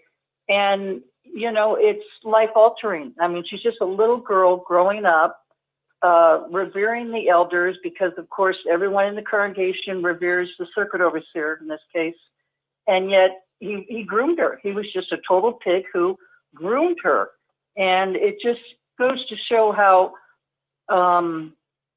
sick the organization is and how sick this circuit overseer was. It's supposed to have Jehovah's Holy Spirit. Did you want to say something?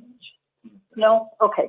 So that's what I wanted to say. I hope she's able to recover, and I hope she's able to get justice with regards to this. But the circuit overseer is not the only pig that's in the organization, Rick. There's plenty of them out there.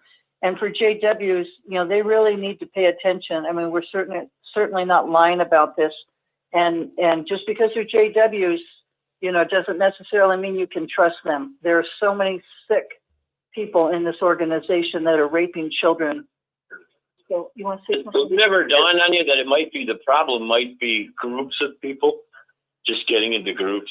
I mean, aren't people much better when they just function? Everybody functions by themselves. You go here, you go there, you mind your own business. Then you start getting 2 or 3 people together, 4 people, and then the problems start.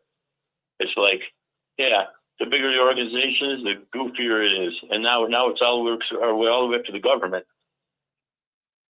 So, Rick, on Connie's point about these elders and so forth that are in the organization and people believe that they've been appointed by Holy Spirit, well, it's simply not true. I mean, I've been telling on 6 screens that I was appointed a servant and could have been appointed an elder, but I was covering up in adultery. So it's out there plenty. And how you really know it's out there in the flock book, I forget what page it's on, but if you've committed adultery and you're an elder and 5 years have passed and you still have the respect to the congregation, however they measure that, the respect to the congregation, but whatever. Anyway, if you've committed in adultery and you've covered it up for 5 years, you tell the elders, you don't get removed. And if you're actually watching kiddie porn, which is going to lead to pedophilia, it absolutely is going to lead that way. You just tell the other elders, and you're not going to disfellowship. You're not even going to get removed. What a very, very sick, perverted organization. And if you're a Pimo out there listening, these people that are appointed, servant, elder, circuit overseer, governing body, yeah, we know governing body, they're not appointed by Holy Spirit. There is a spirit that appoints them, though. That's a spirit of Satan the devil, the father of the lie. Thanks, Rick. Well, Dick, good to have you back with us here tonight, and so good that you're recovering well, and we're glad to have you commenting once again, Dick. Thank you very much. All right. Well, we do have a guest coming up that I want to bring on. You with us, Hada Satija? Are you on the line with us, Hada Satija? That's her name, Hada Satija. Are you on the phone line with us? Did you call in? Let me just see. Hey, Rick, I thought I heard your phone ringing a few minutes ago. Was she trying to get in touch with you? No, that wasn't her. No, that wasn't her. I'm not sure what the area code is. Well, let me just check things out here for a second. Hada Satija. Hada Satija Akusani. That's her name. Hada Satija Akusani. Are you on there with us? Are you on there with us? It's *6 if you are. If you are, hit *6 on your telephone pad, Hadija.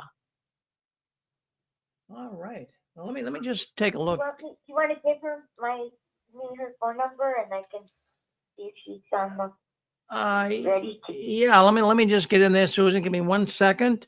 Let me just get into my email here, and we'll look up Hada Satija. Now, that's not her real name, friend. She's, from what I understand, she's an American woman. She's an author, former Jehovah's Witness. And we'll get Hadija on with us here shortly. Let me just check one thing out here. And let me give you her number. I'm going to see the area code that she's calling from. Then that might help me because 336. We get a lot of callers coming in tonight. Let me just look at 336 to see if Hadija is on with us. 336. Okay, so Susan, come in here. I'm going to give you her number. I don't want to say it over. I'll be right Bring a pen and paper with you if you would. All right. So Susan's going to give her a call here. I just don't want to give her telephone number over the air here. So yeah, she's an author. She's got a few books she's already written. So I'm just going to give Susan here. Don't knock the camera over. The camera's behind you. Don't knock the camera over. It's behind you. Yeah. Oh. You know what I was thinking? It almost sounded like too. Maybe that thing was trying to be covered up somehow. Like she just happened to go to the bathroom and lose his baby and stuff.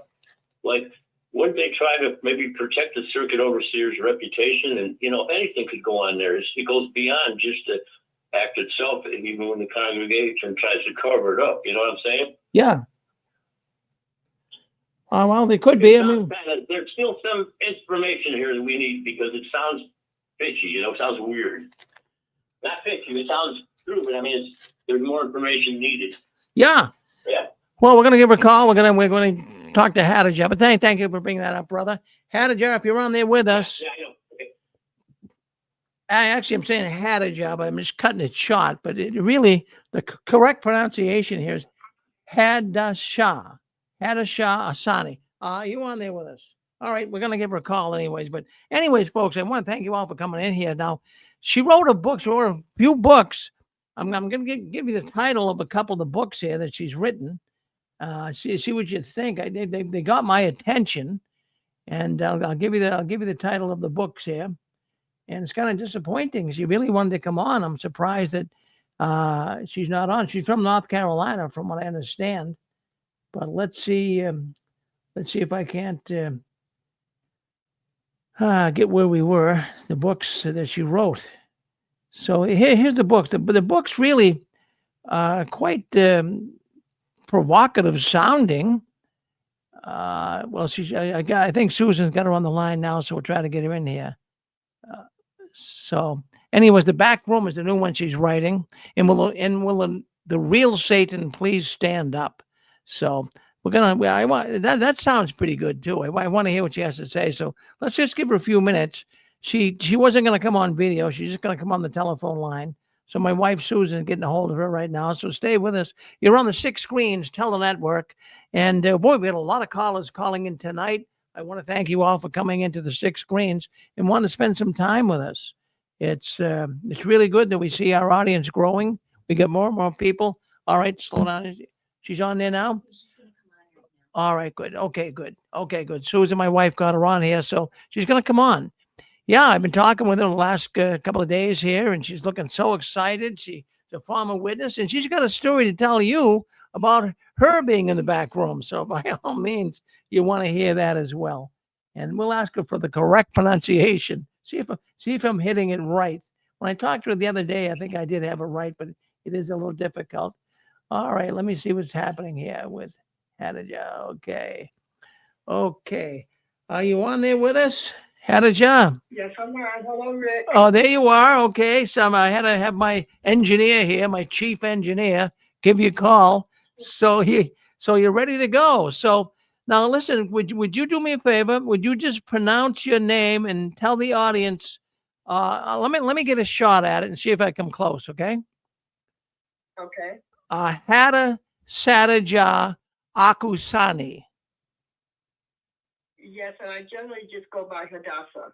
Hadassah. Okay. Okay. But you do spell it Hadasadajah and then Akusani. So tell us about that name. Okay, I was originally born Christine Taylor in Utica, New York.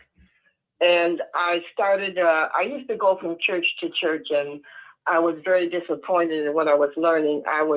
It was mostly emotional, but I was starved for intellectual stimulation, and I wasn't getting it in church. So when my brother, who had started with Jehovah's Witnesses, he invited me to sit on his studies.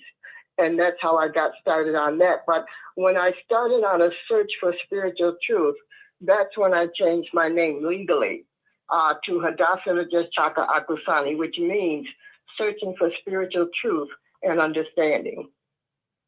All right, so there's a spiritual connection to the name. Yes. All right. All right. So, we talked a little bit, and you are, of course, a writer. You're an author, a former Jehovah's Witness. How long were you in the organization? 17 years. And were you a loyal witness? Oh, yeah. I started with my brother in 1972, and I got baptized in early 1973. And I was a steady witness. I pioneered every maybe about 2 or 3 months out of the year. So you didn't have any issues at first. You thought it was really, you thought it was the pure religion. You loved learning about Jehovah and all about the things that they were teaching you. You didn't see any behavior that was unusual or what you would say would be incorrect. No. All right, Hada. So let's kind of go back to why you left. You're a loyal witness. You love being one of Jehovah's Witnesses, but something got you kind of irritated, and you wanted to leave the witness. Yeah. Well, what happened was I didn't leave. I was actually disfellowshipped because I was working as a police officer in Utica. And at night, I moonlighted at the county jail as a special deputy, and I was a transport officer for the Oneida County Sheriff's Department. So I would sleep during the day before I have to go back to the police department at 4 in the afternoon.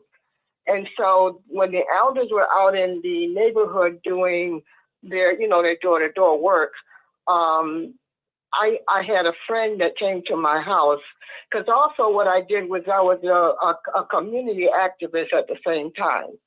And I was working on the AIDS Commission in Utica, working with people that were ill, helping them set up things. And so one of the persons in our advocacy group, he came to me knocking on the door, banging on my door, and I was asleep on my sofa. So, and I lived on the second floor apartment. So when I came down to answer the door in my pajamas and robe, he was telling me that one of the persons I was working with had succumbed to his illness from AIDS complications. So while we were on the porch talking about this person, the elders came by out in service on my block. And so they were looking at me kind of funny. And I didn't know what was going on. But anyway, they went on up the block doing witnessing work. And when we finished, I just went back in the house and went back to bed because I knew I had to be back at the police department at 4 o'clock that afternoon. But anyway, maybe about a few weeks later, I talk about this in the book. A few weeks later, I got a call from the elders that they wanted to talk to me in the back room of the Kingdom Hall. So I thought it was because I was missing a few meetings because I also have asthma. Not that bad. I had it bad as a child, but I had kind of like grown out of it. But I thought maybe that's why they wanted to talk to me about my field service was falling behind or had missed a few meetings, because quite often I would wind up in Faxton Hospital on a breathing machine. So I thought maybe that's why they were coming to talk to me, but it wasn't about that. It was about that day that they were witnessing in the neighborhood and saw me talking to this guy on the porch. So there was about 4 elders. Dave Giardino came down from Riverside congregation on Walker Road.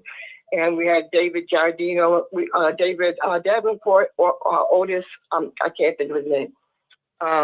Anyway, there were 4 elders. So I asked my brother, who brought me into the truth, if he could come with me into the back room, because I didn't know what to expect. I'd never been in that back room before. But they told me, no, that wasn't possible. So when they started talking to me, they started asking me about the situation with the guy on the porch. So I said, what about him? And they said, well, what are you doing on the porch in your bathrobe in pajamas at that time of day, unless you were sleeping with this guy? So I got angry because of that. I said, why would you come to that conclusion simply because I'm standing on my porch talking to someone? You didn't ask me what it was about, which really would have been none of your business anyway. But why do you jump to the conclusion that it had to be something nasty? And they said, well, because of my attitude and the way I spoke to them, that they were going to put me on reproof. And that's how it started out.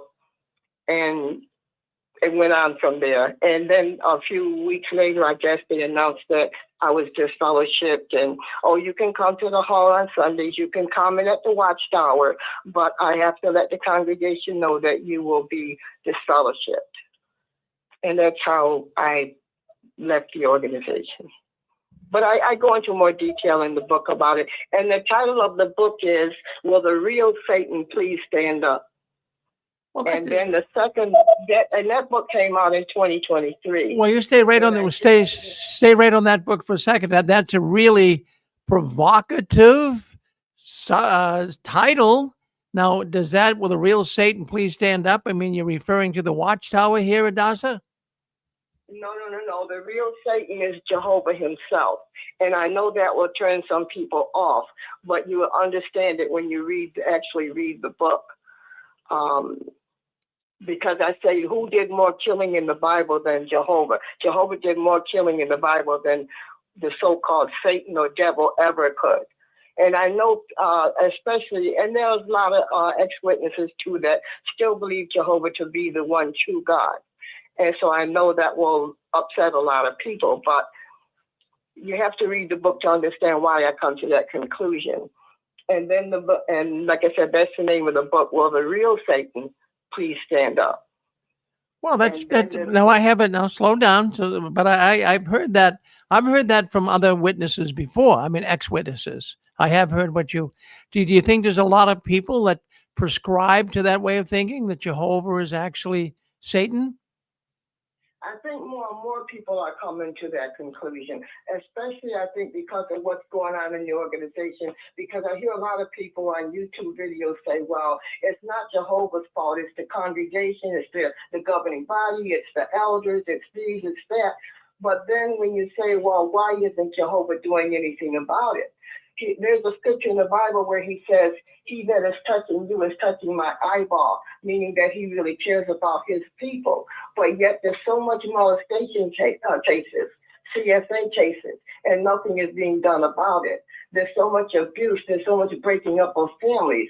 Jehovah, according to what we learned, he's very jealous for his name, and he don't want his name reproached. And there are people that get disfellowship for what they say reproaching Jehovah's name. But yet, where is the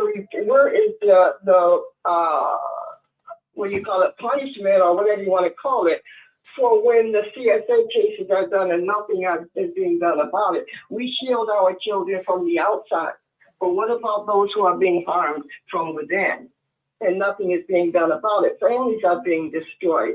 My brother that brought me into the truth in 72, when I got this fellowship, I became so ill from what was going on that I started having more trouble with asthma again.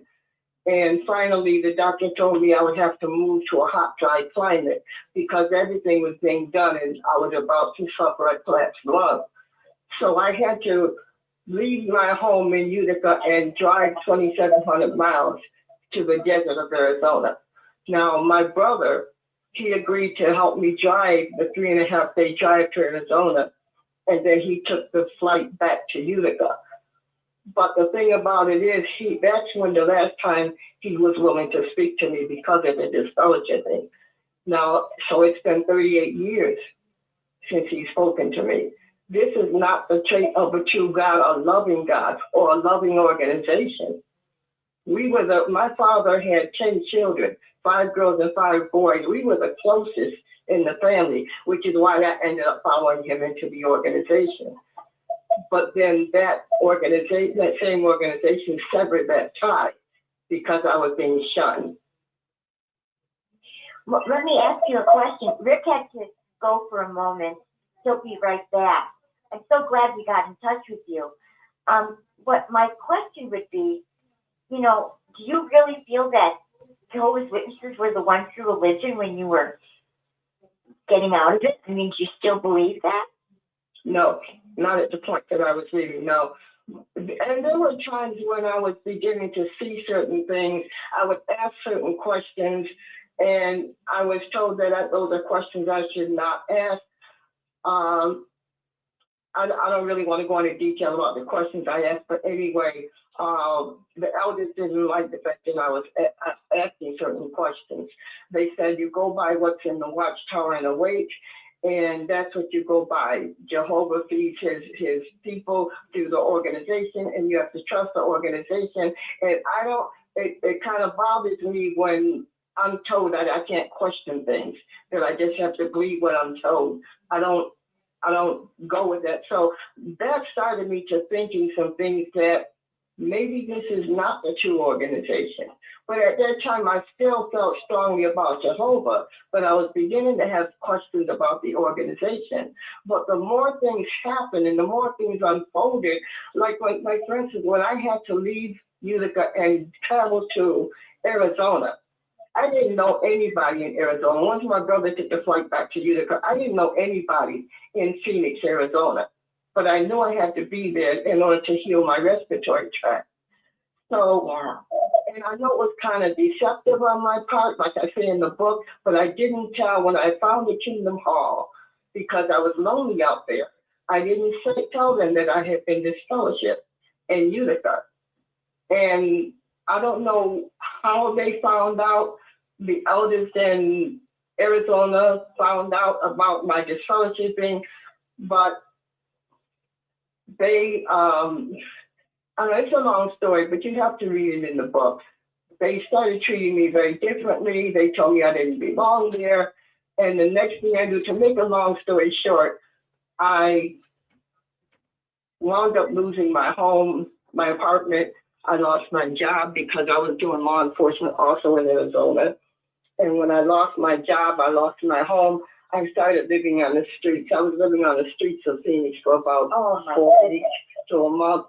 And so I went to a sister's house, one of the sisters I used to pioneer with in Arizona. By this time, I had been in the Kingdom Hall in Arizona almost 7 years, and 10 years in Utica, but almost 7 years in Arizona.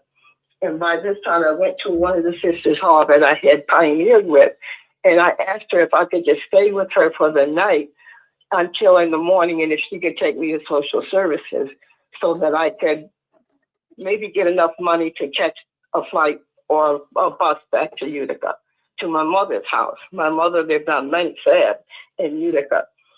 And her husband at the time was a ministerial servant. So I could hear them talking in the background.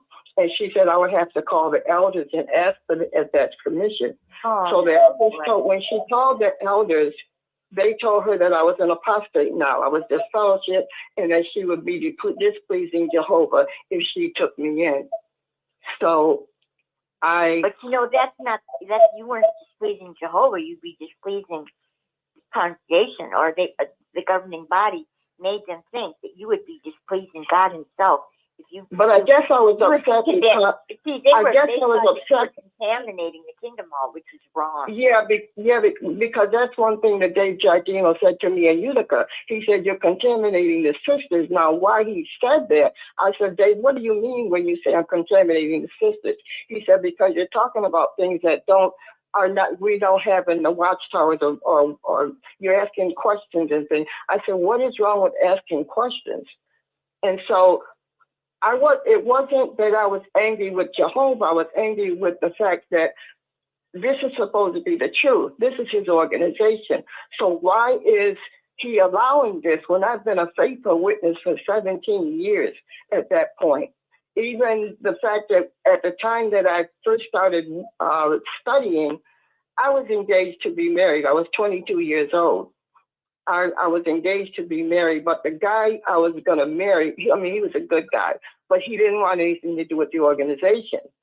And so the girl I was studying with, or that was studying with me, she said, well, you know, Jehovah says, do not become unevenly yoked with unbelievers. So she said, so you would be turning your back on Jehovah if you marry this guy. So I said, well, I'm not baptized yet. I'm not. She said, yeah, but you're choosing this worldly guy over Jehovah. And Jehovah says, quit touching the unclean thing. So to make a long story short, I decided to go ahead and let this guy go and fully immerse myself into the truth, what I thought was the truth. And I began pioneering regularly, trying to get my mind off this guy. And maybe about a year or so, a few years later, I found out that he had married someone else. Oh. And that really disappointed me. And they told me he had a son. I said that could have been mine. And it was just, I don't know. So basically, you were just fellowship for answering the door in your bathroom? Yes, because they assumed because I was dressed that way in the middle of the afternoon. He said, you wouldn't be dressed that way in the middle of the afternoon if you hadn't been sleeping, that guy. They said you would probably trying to rush him out of there before the witnesses were in the neighborhood. I said, I know the witnesses are in the neighborhood every Saturday because I was one of them. I pioneered in this neighborhood, remember? So, no, I wasn't trying to. What was that? I said, I'm very sad that happened to you. That's ridiculous that they did that to you in that way. Yeah, they made a wrong assumption. I said if you would make the nastiest of the assumptions simply because of the way I'm dressed. I said, but you don't understand. I work all 4 to 12. It's 3 to 11 at the police department. I said, then I checked into the county jail at midnight to work the midnight to 8 shift because I was in charge of G block at the Oneida County Sheriff's Department. I said, so this time of day is my middle of the night. So yes, I'm in my pajamas and robe because I was just waking up by the doorbell ringing. Of course. But yet they insisted that I was lying. They insisted that I was lying and that I must have been sleeping with that guy. I have a question. Were they upset with you working for law enforcement? Yeah, they were upset, but I wasn't going to quit. Of course not. That's a fine job to have. But in Arizona, now it was a different story because it's like every job I took, they had a problem with it. I worked in Scottsdale, Arizona, as a nanny, and part of my job was to take those children to church on Sunday because their parents were away. And I was a living housekeeper at that time. And so the elders told me that I couldn't do that because I was going to church with them. I wasn't supposed to be a part of the church. So I wound up quitting that job. And then I got a job in the hospital. And they said, well, you have to deal with blood transfusions. I said, I don't do blood transfusions. Part of my job as a nurse's aide, I have to hold the bag while the needles are being inserted. I said, but I'm not actually giving the blood. They said, but Jehovah says, quit touching the unclean thing. So to make a story short, there were several jobs that I had started and stopped in Phoenix because nothing seemed to be pleasing to the organization, where everything was then offensive to Jehovah. And these are the things that made me start doubting the organization itself. And like I said, it started me doubting or trying to wonder what kind of God this Jehovah is if everything is negative or there's nothing that pleases him. And I started doing much more research. But what I'm saying is I ended up so depressed that I ended up on East McDowell Street in Phoenix in the psych ward. And I was in that psych ward for, like I said, almost a month. I was living on the streets for about a month, and they kept me so hyped up on these psychotropic drugs that I couldn't think straight. But I started taking the medication they were giving me and hiding it under the mattress or under my pillow. So I started getting back into my own mind. And when I did, I was able to call the girl that I was studying with. I had this girl that I met out in field service, and she accepted a Bible study. So I called her, and she came and got me out of the psychiatric center and brought me to her home. And that's how I got out of there. So, but the rest of the story is in the book. Well, Hadassah, that's something else. I mean, you got a lot of people really sitting back and saying, "Wow, that poor woman, you were not treated fairly." That is for sure. But so many people now on this new book you're writing, The Back Room, you're looking for people that might have had experiences in the back room like you. Yes, I would like to have people write in and give me or email me and give me their experiences for the back room. And I would like yours too, Rick. You were telling me that you had gone through some things. Oh yeah, in fact, If you don't mind. oh yeah, no, in fact, I will. In fact, I'll just tell you a little bit. Of course, I was brought in the back room, and they accused me of starting a church, and that wasn't true at all. I started studying the Bible with some people, and they didn't like that idea. And then, of course, they brought me in, and I was a partaker. I used to take the emblems. I was of the heavenly class, so to speak. And what really got my attention is when they brought me in the back room for judicial committee hearing for me starting a church. That was basically what they told me. When they brought me in the back room, you would think that a person who's been in the so-called truth for 50 years, that they would at least pray. Can we kind of help Brother Farron here? He's deviating from the truth, but they don't even do that, Doctor. So it's just crazy stuff. But why don't you give us your email? So if anyone has an experience in the back room of the Kingdom Hall, they could write you and you could get their information, perhaps put in your book. Okay. Why don't you give us your email? Okay. It's HADAKU, the letter X as in X-ray, 7987 at gmail.com. And what I'll do, if anyone is out there listening and they would like to write, if you want to just write me as well at jwworldnews@gmail.com and say, hey, I'd like to tell my story of being in the back room. I'll make sure that Hadassah gets that. Okay. Well, that is just. That would be fantastic. Yeah, no, but you sound like a very level-headed lady. You certainly don't sound like you're on here making stories up.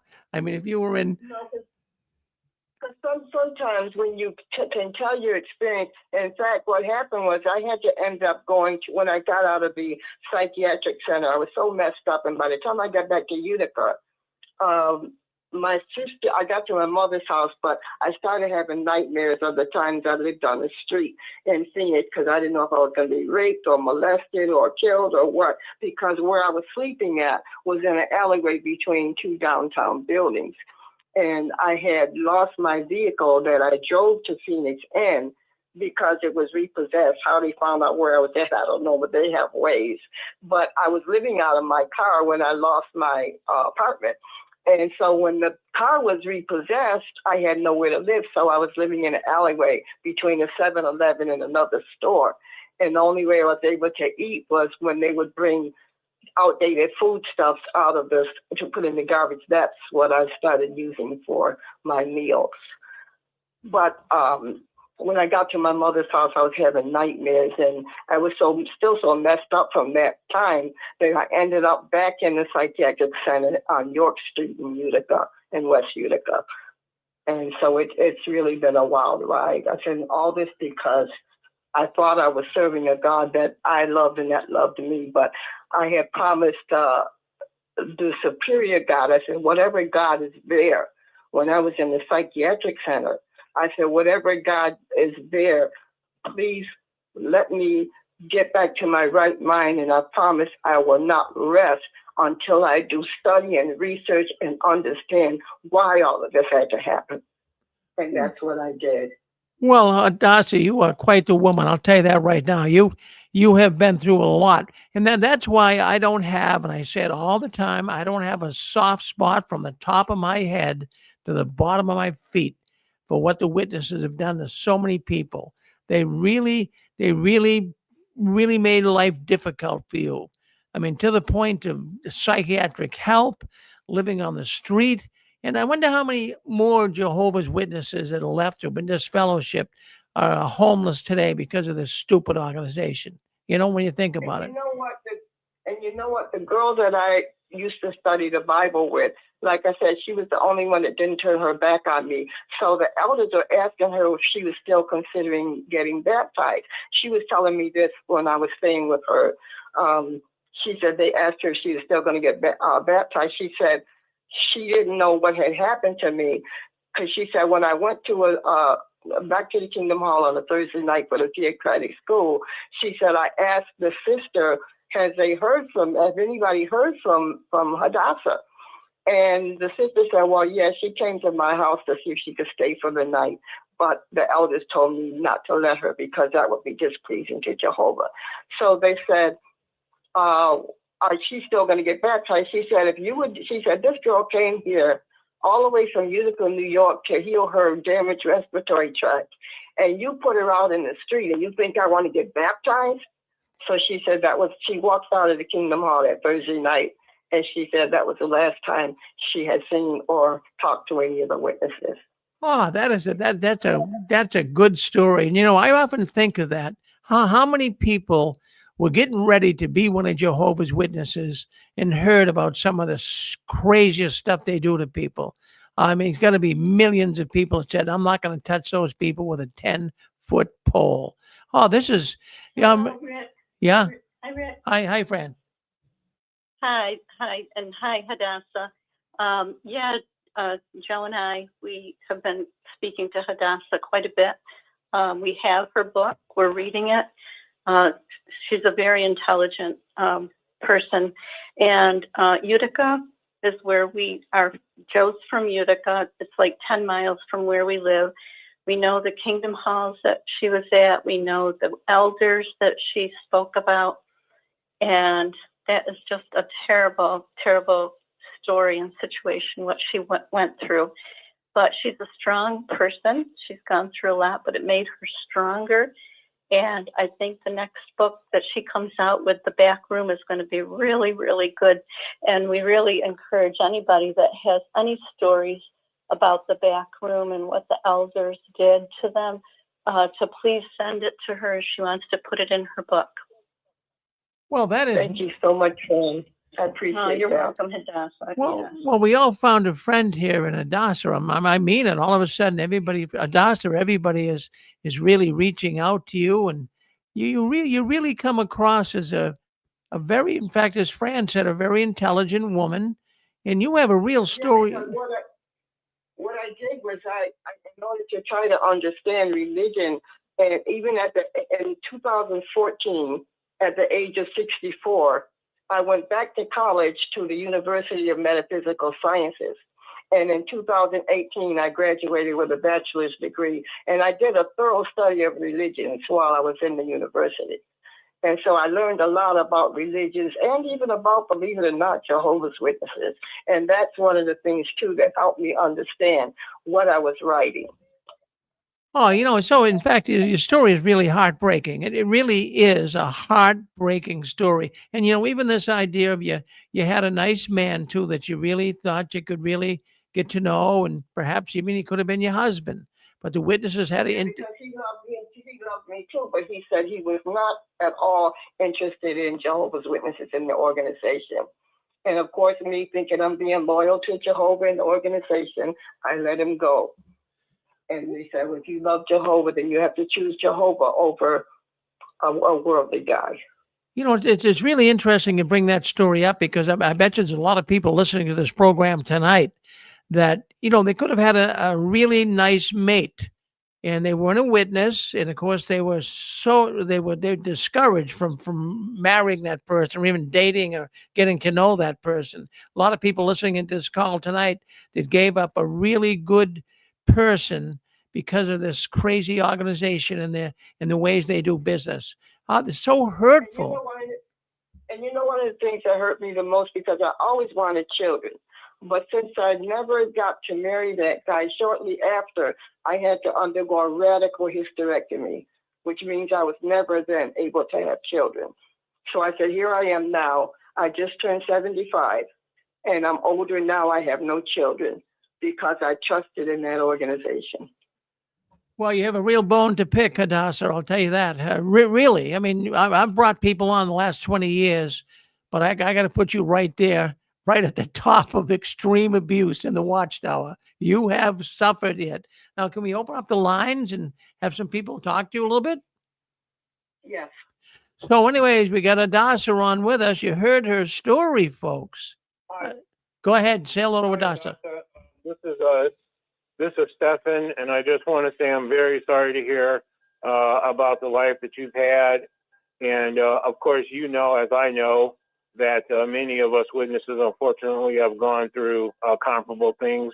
One question that I have, and you can either give an answer or perhaps an indication of where we might go to learn a little bit more information.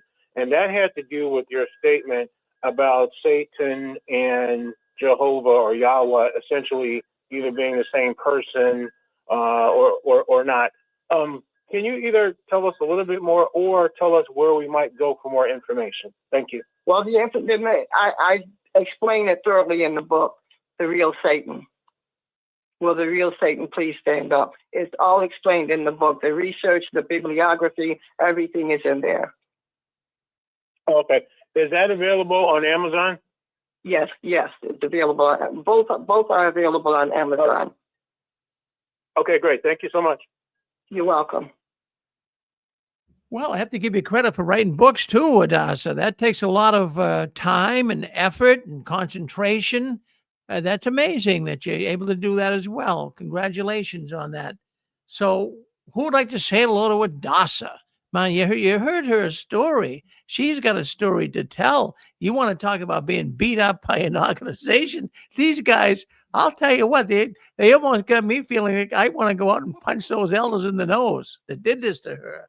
That's not right to do that. Just because she shows up in a bathrobe and talking to a man, she's supposedly having relations with him. That's stupid. Hey, Rick. Yes. Hey, Rick. Yes. Hi. I want to say hi to the sister, and I have a similar situation as she has in several different ways, and I would love to talk to her. I'm outside working right now, so I don't have anything to write down, but I'll give her my email if she could contact me.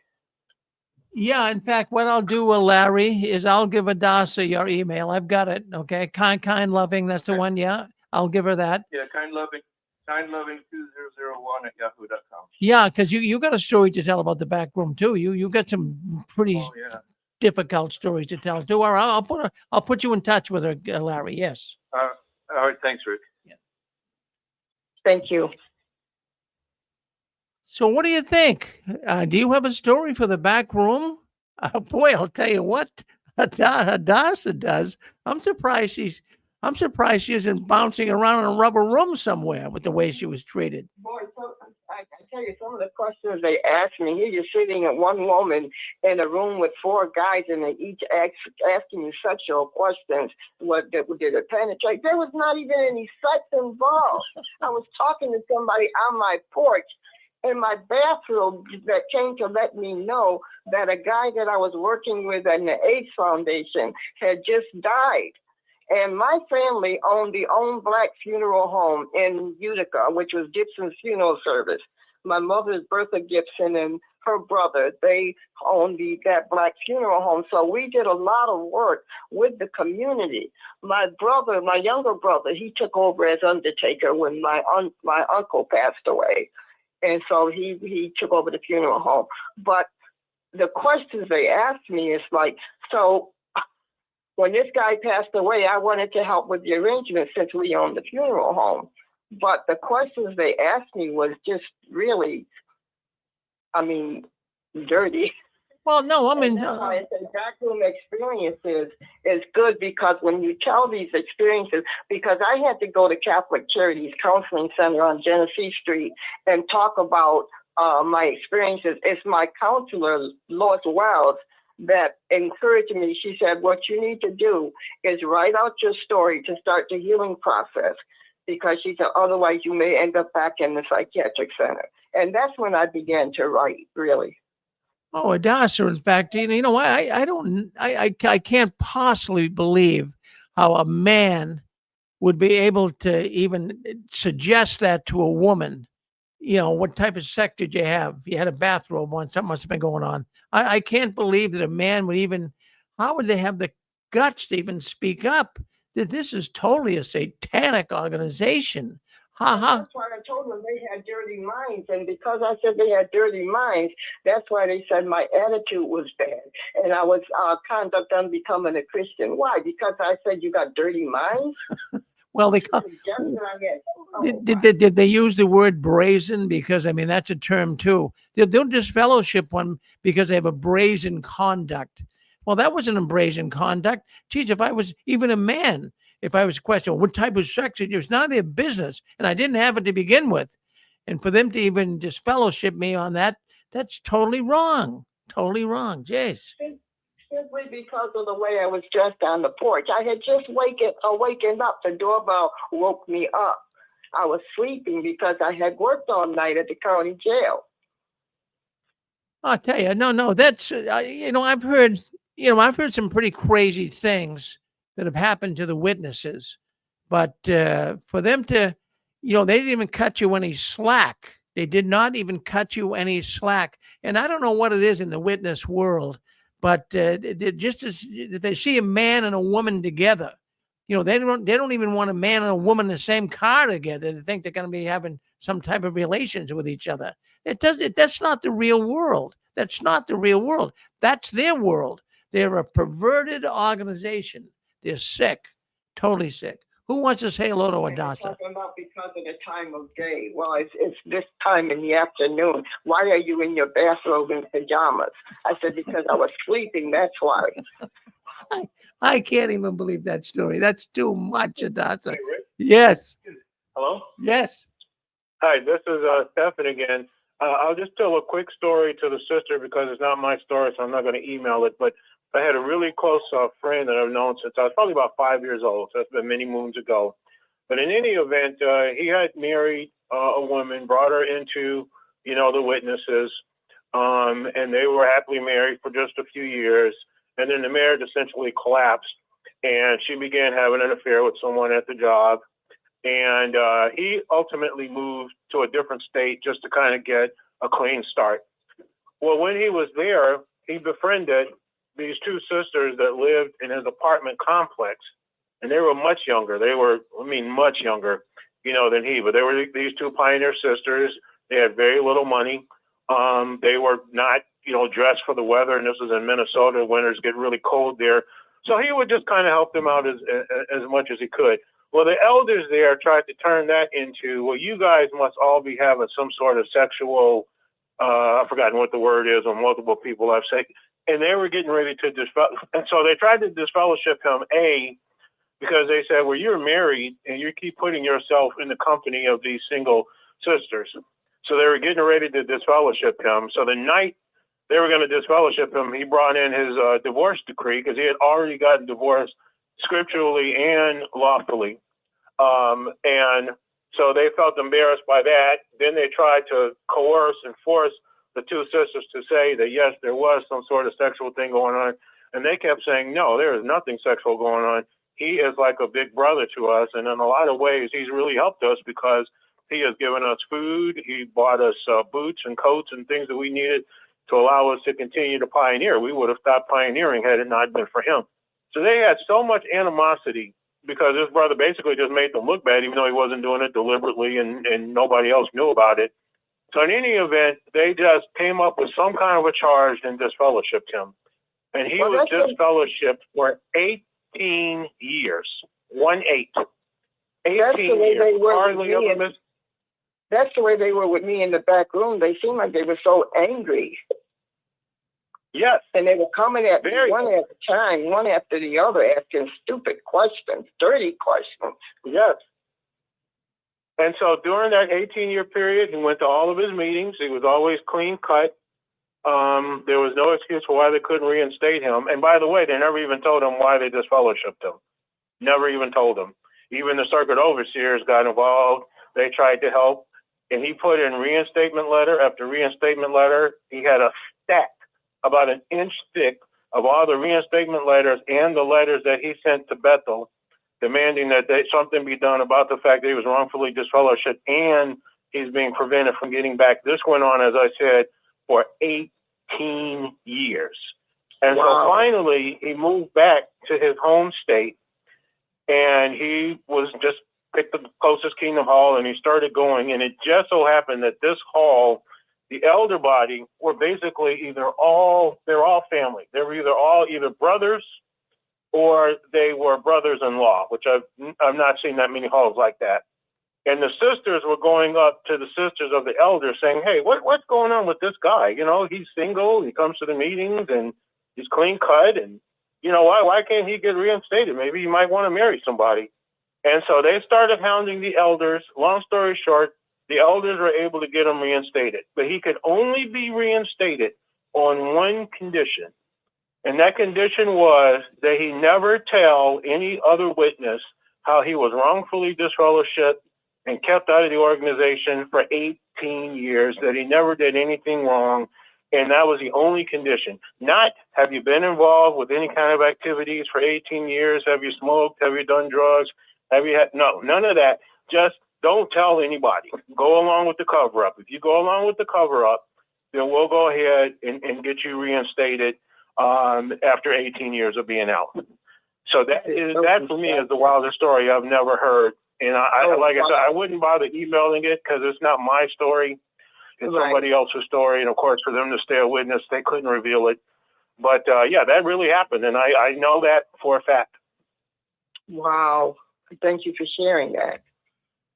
Well, thank you. Thank you very much. You know what it is too. I sit here in awe some nights when I listen to all these people calling in and some of the stories they tell. I just don't see of what value is it being one of Jehovah's Witnesses. Of what value is it to have someone take control of your life, accuse you of things you don't even do, ruin your life, stop Odessa from even having a nice husband, stopped Odessa from furthering her career and putting her on the street. What value is there in being one of Jehovah's Witnesses? I'd love to have an answer for that. I used to think, I was a witness, but, I wasn't treated like some of the people that I hear on here, but I know they're evil. What would you like to say? You're on with us. Go ahead. Rick, can I speak? Yes, go ahead. Okay. Hadassah, yes. I'm so glad to hear your experience. Thank you. I want to get clear. When you were in Utica, that's where you got disfellowshipped? Yes, from the Central Congregation on Campbell Street. And that's where they stopped you from basically getting married. And that's there. Then you move to Arizona for your asthma, and then when you get down there, you can't work here or there or some other place, and you end up on the street. Right. So because I wound up losing job after job, so I couldn't pay my rent. I lost my apartment, and then I couldn't pay my car note and back in Utica. So how they found out where I was, but they repossessed the car, and that's when I started living on the street. You know, it's like some kind of what they've done to you. We often hear the two witness rule, but you had major things happen to you in two different parts of the country. There's no way you would. And what hurt me a lot, the most of all, is the fact that my brother and I were so close, and Jehovah, we're taught constantly that he's a God of love, he's a forgiving God, he's a merciful God. But the fact that my brother, and by the way, he's still in the organization. He's been in the organization since '72. All of his children are in the organization, and none of them are allowed to speak to me, even though I'm the only sister they have left. Because my first sister died of lung cancer back in '95. And I had my youngest sister passed away. And so I only had two sisters left. And in the COVID years in 2021, both of them died in the same year. So I'm the only girl that's left. And the fact that my brother can't speak to me, I mean, I didn't murder nobody. I didn't do sexual things. I didn't do anything. But the fact that he could not speak to me for 38 years since he left me there in Phoenix, he has not spoken to me. And that's love? Yeah, that's not. No, you can't. You can only see if being in that situation. You've been in two different parts of the country, like you said, 2,700 miles you drove, and in each place you had bad experiences with the elders, with those who are supposed to have authority and are supposed to know scriptures and that kind of stuff. There's no way you can't think that this is an evil organization. Because the elders in Phoenix, they told me one of the things, because I did not openly admit and let them know, confess that I was disfellowshipped in Utica, they said that proved that I had a bad character and that I had evil inclinations. Boy. You know, I was an elder. In my experience, I remember there was a sister, I had never met her. I'd come into the congregation and she'd already been disfellowshipped. And I'm on the East Coast. And apparently she had moved out to, she'd been disfellowshipped at the congregation I was in, though I wasn't there at the time. I was new, came in after she was gone. She moved out to California. And when she was in California, she got into association with the witnesses. And she was coming to the hall. And I guess they felt, she didn't tell them she had ever been baptized or anything. And so they saw her as a new person, an interested person. She's come to the meetings. I think they used to do return visits on her. And at some point, they encouraged her to start progressing to baptism. And that's when the pressure was on her. And so she told them, I'm disfellowshipped. And so those elders got in touch with us. Now I'm an elder in the congregation. And they got in touch with us. And in that case, we had to set up a judicial committee because those elders recommended her being reinstated, but the original congregation has to do it. And I will say this, it was one of the most enjoyable judicial committees to sit on because all it involved was reviewing the letter the elders sent, all the good stuff about her. And all we had to say is, we agree she should be reinstated. And she was reinstated by our congregation. I never met her. Still to this day, don't know her. So I'm thinking about these brothers. They sound like they have an extra evil going on with them. An interesting, your book that you want about the back, you're going to be writing about the back room. I have to laugh because as a kid, as I grew up, we were in a small Kingdom Hall, and when they met with somebody, if they didn't meet on a different day, that there wasn't a meeting. If they were meeting with a person, they were pulling them in the back room. We didn't really have a back room. So they would sit in the front of the Kingdom Hall, the elders or whatever they called it at the time, and they would meet with the person right there in the front of the Kingdom Hall. Just had to say that. But my sister, your situation, it's proven to you. I was thinking about, wait, you're in two different parts of the country, and in each part of the country, they were evil with the way they treated you. I had no idea how the elders in Phoenix, the elders in Phoenix, how the elders in Utica found out what Kingdom Hall I was attending in Phoenix. But the elders in Phoenix told me that they received a call from the elders in Utica about my disfellowship status. How they knew where I was at or what Kingdom Hall, I don't know. Can I ask you what year was it, like in the 70s? No, when I was disfellowshipped in, I can't think of the year, but anyway, it was in 1989 that I returned to, that I was living on the streets. And I returned to Utica in 1990 when I got enough money to return, because I was able to finally get a job at a nursing home just to make enough money to catch a bus back to Utica. So that was in 1990. Yeah, I don't know how they found out, but obviously, I got to tell you a short story. When I was living on the streets and I was sleeping between 7-Eleven and another building in the alleyway, and I was feeling so distraught and lonely because, like I said, I had no family there, and I didn't want to put too much of a burden on the girl I was studying with because she was not a witness, and plus she was married to a man who did not like the guy I had. He did not like Jehovah's Witnesses. He didn't even like the fact that I was studying with her. But anyway, when I was living on the streets, I found out that there was a circuit assembly going on in downtown Phoenix. So just to feel a part of it and just to be around people, I made my way down to that assembly hall. And I don't know what happened, but I was listening to the talks going on stage.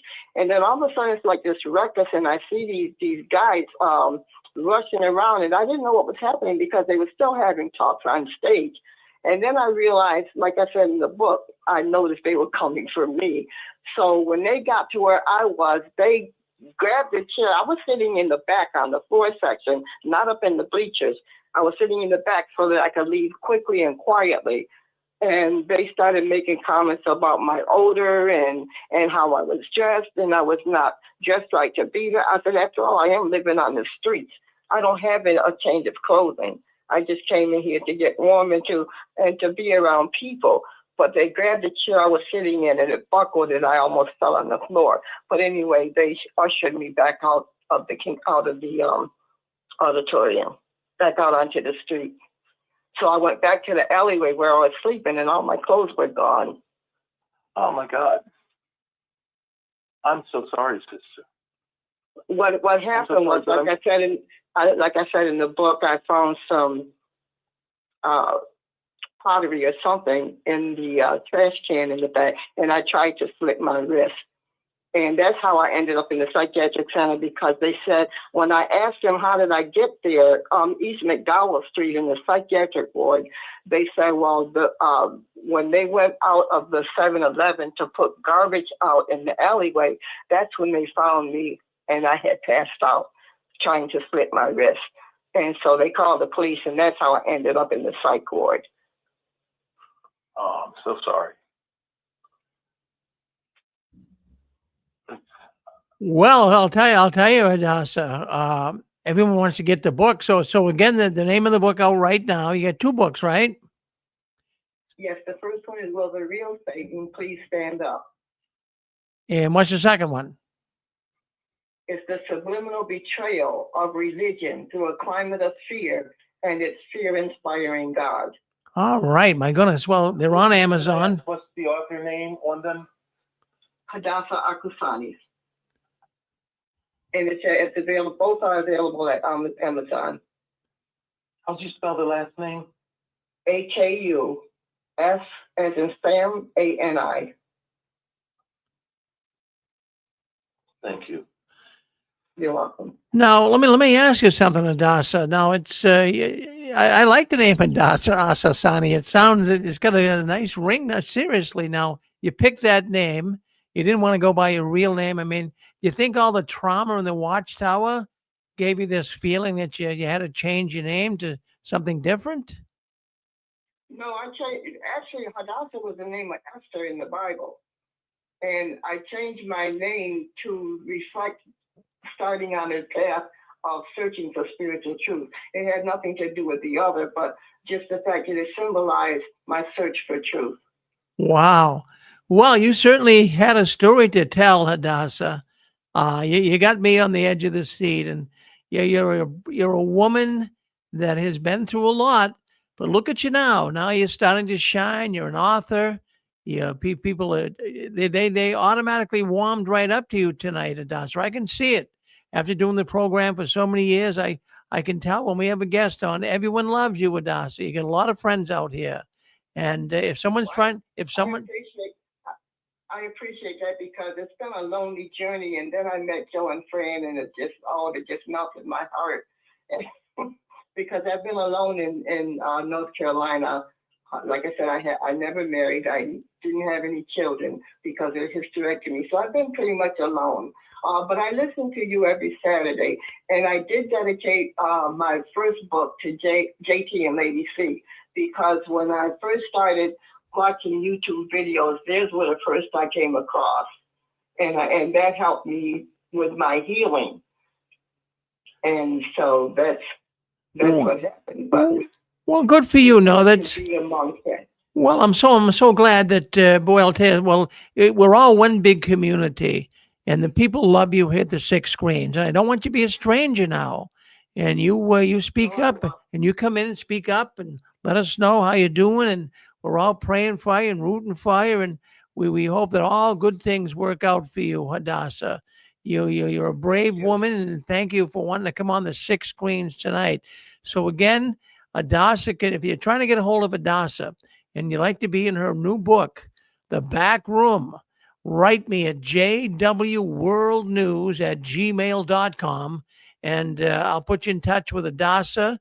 And oh my goodness, I'm looking forward to the book. I want to hear these. I just want to say I want to give the credit to Joe and Fran because I can put words on paper, but I'm not good at speaking. And Joe and Fran encouraged me to call you, to get in touch with you and tell my story. Well, I'll tell you, I give all the credit to Joe and Fran. Well, I give the credit to them too. They're marvelous people. I know them personally. They've been here.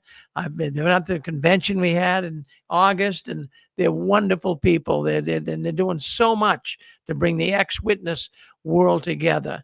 And we all love. So are you, Rick. So are you, Rick. You give people a platform, and that's part of the healing too. Oh, it is. Yeah. No, in fact, I have to tell you, we've all, we've all been touched by the tentacles of the Watchtower, and all of us.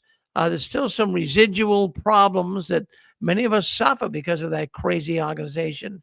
But you helped a lot of people here tonight, and I'll tell you who you helped. We get a lot of people listening in right now that they're PMOs, or some of it, they're PIMQs, they're questioning the Watchtower.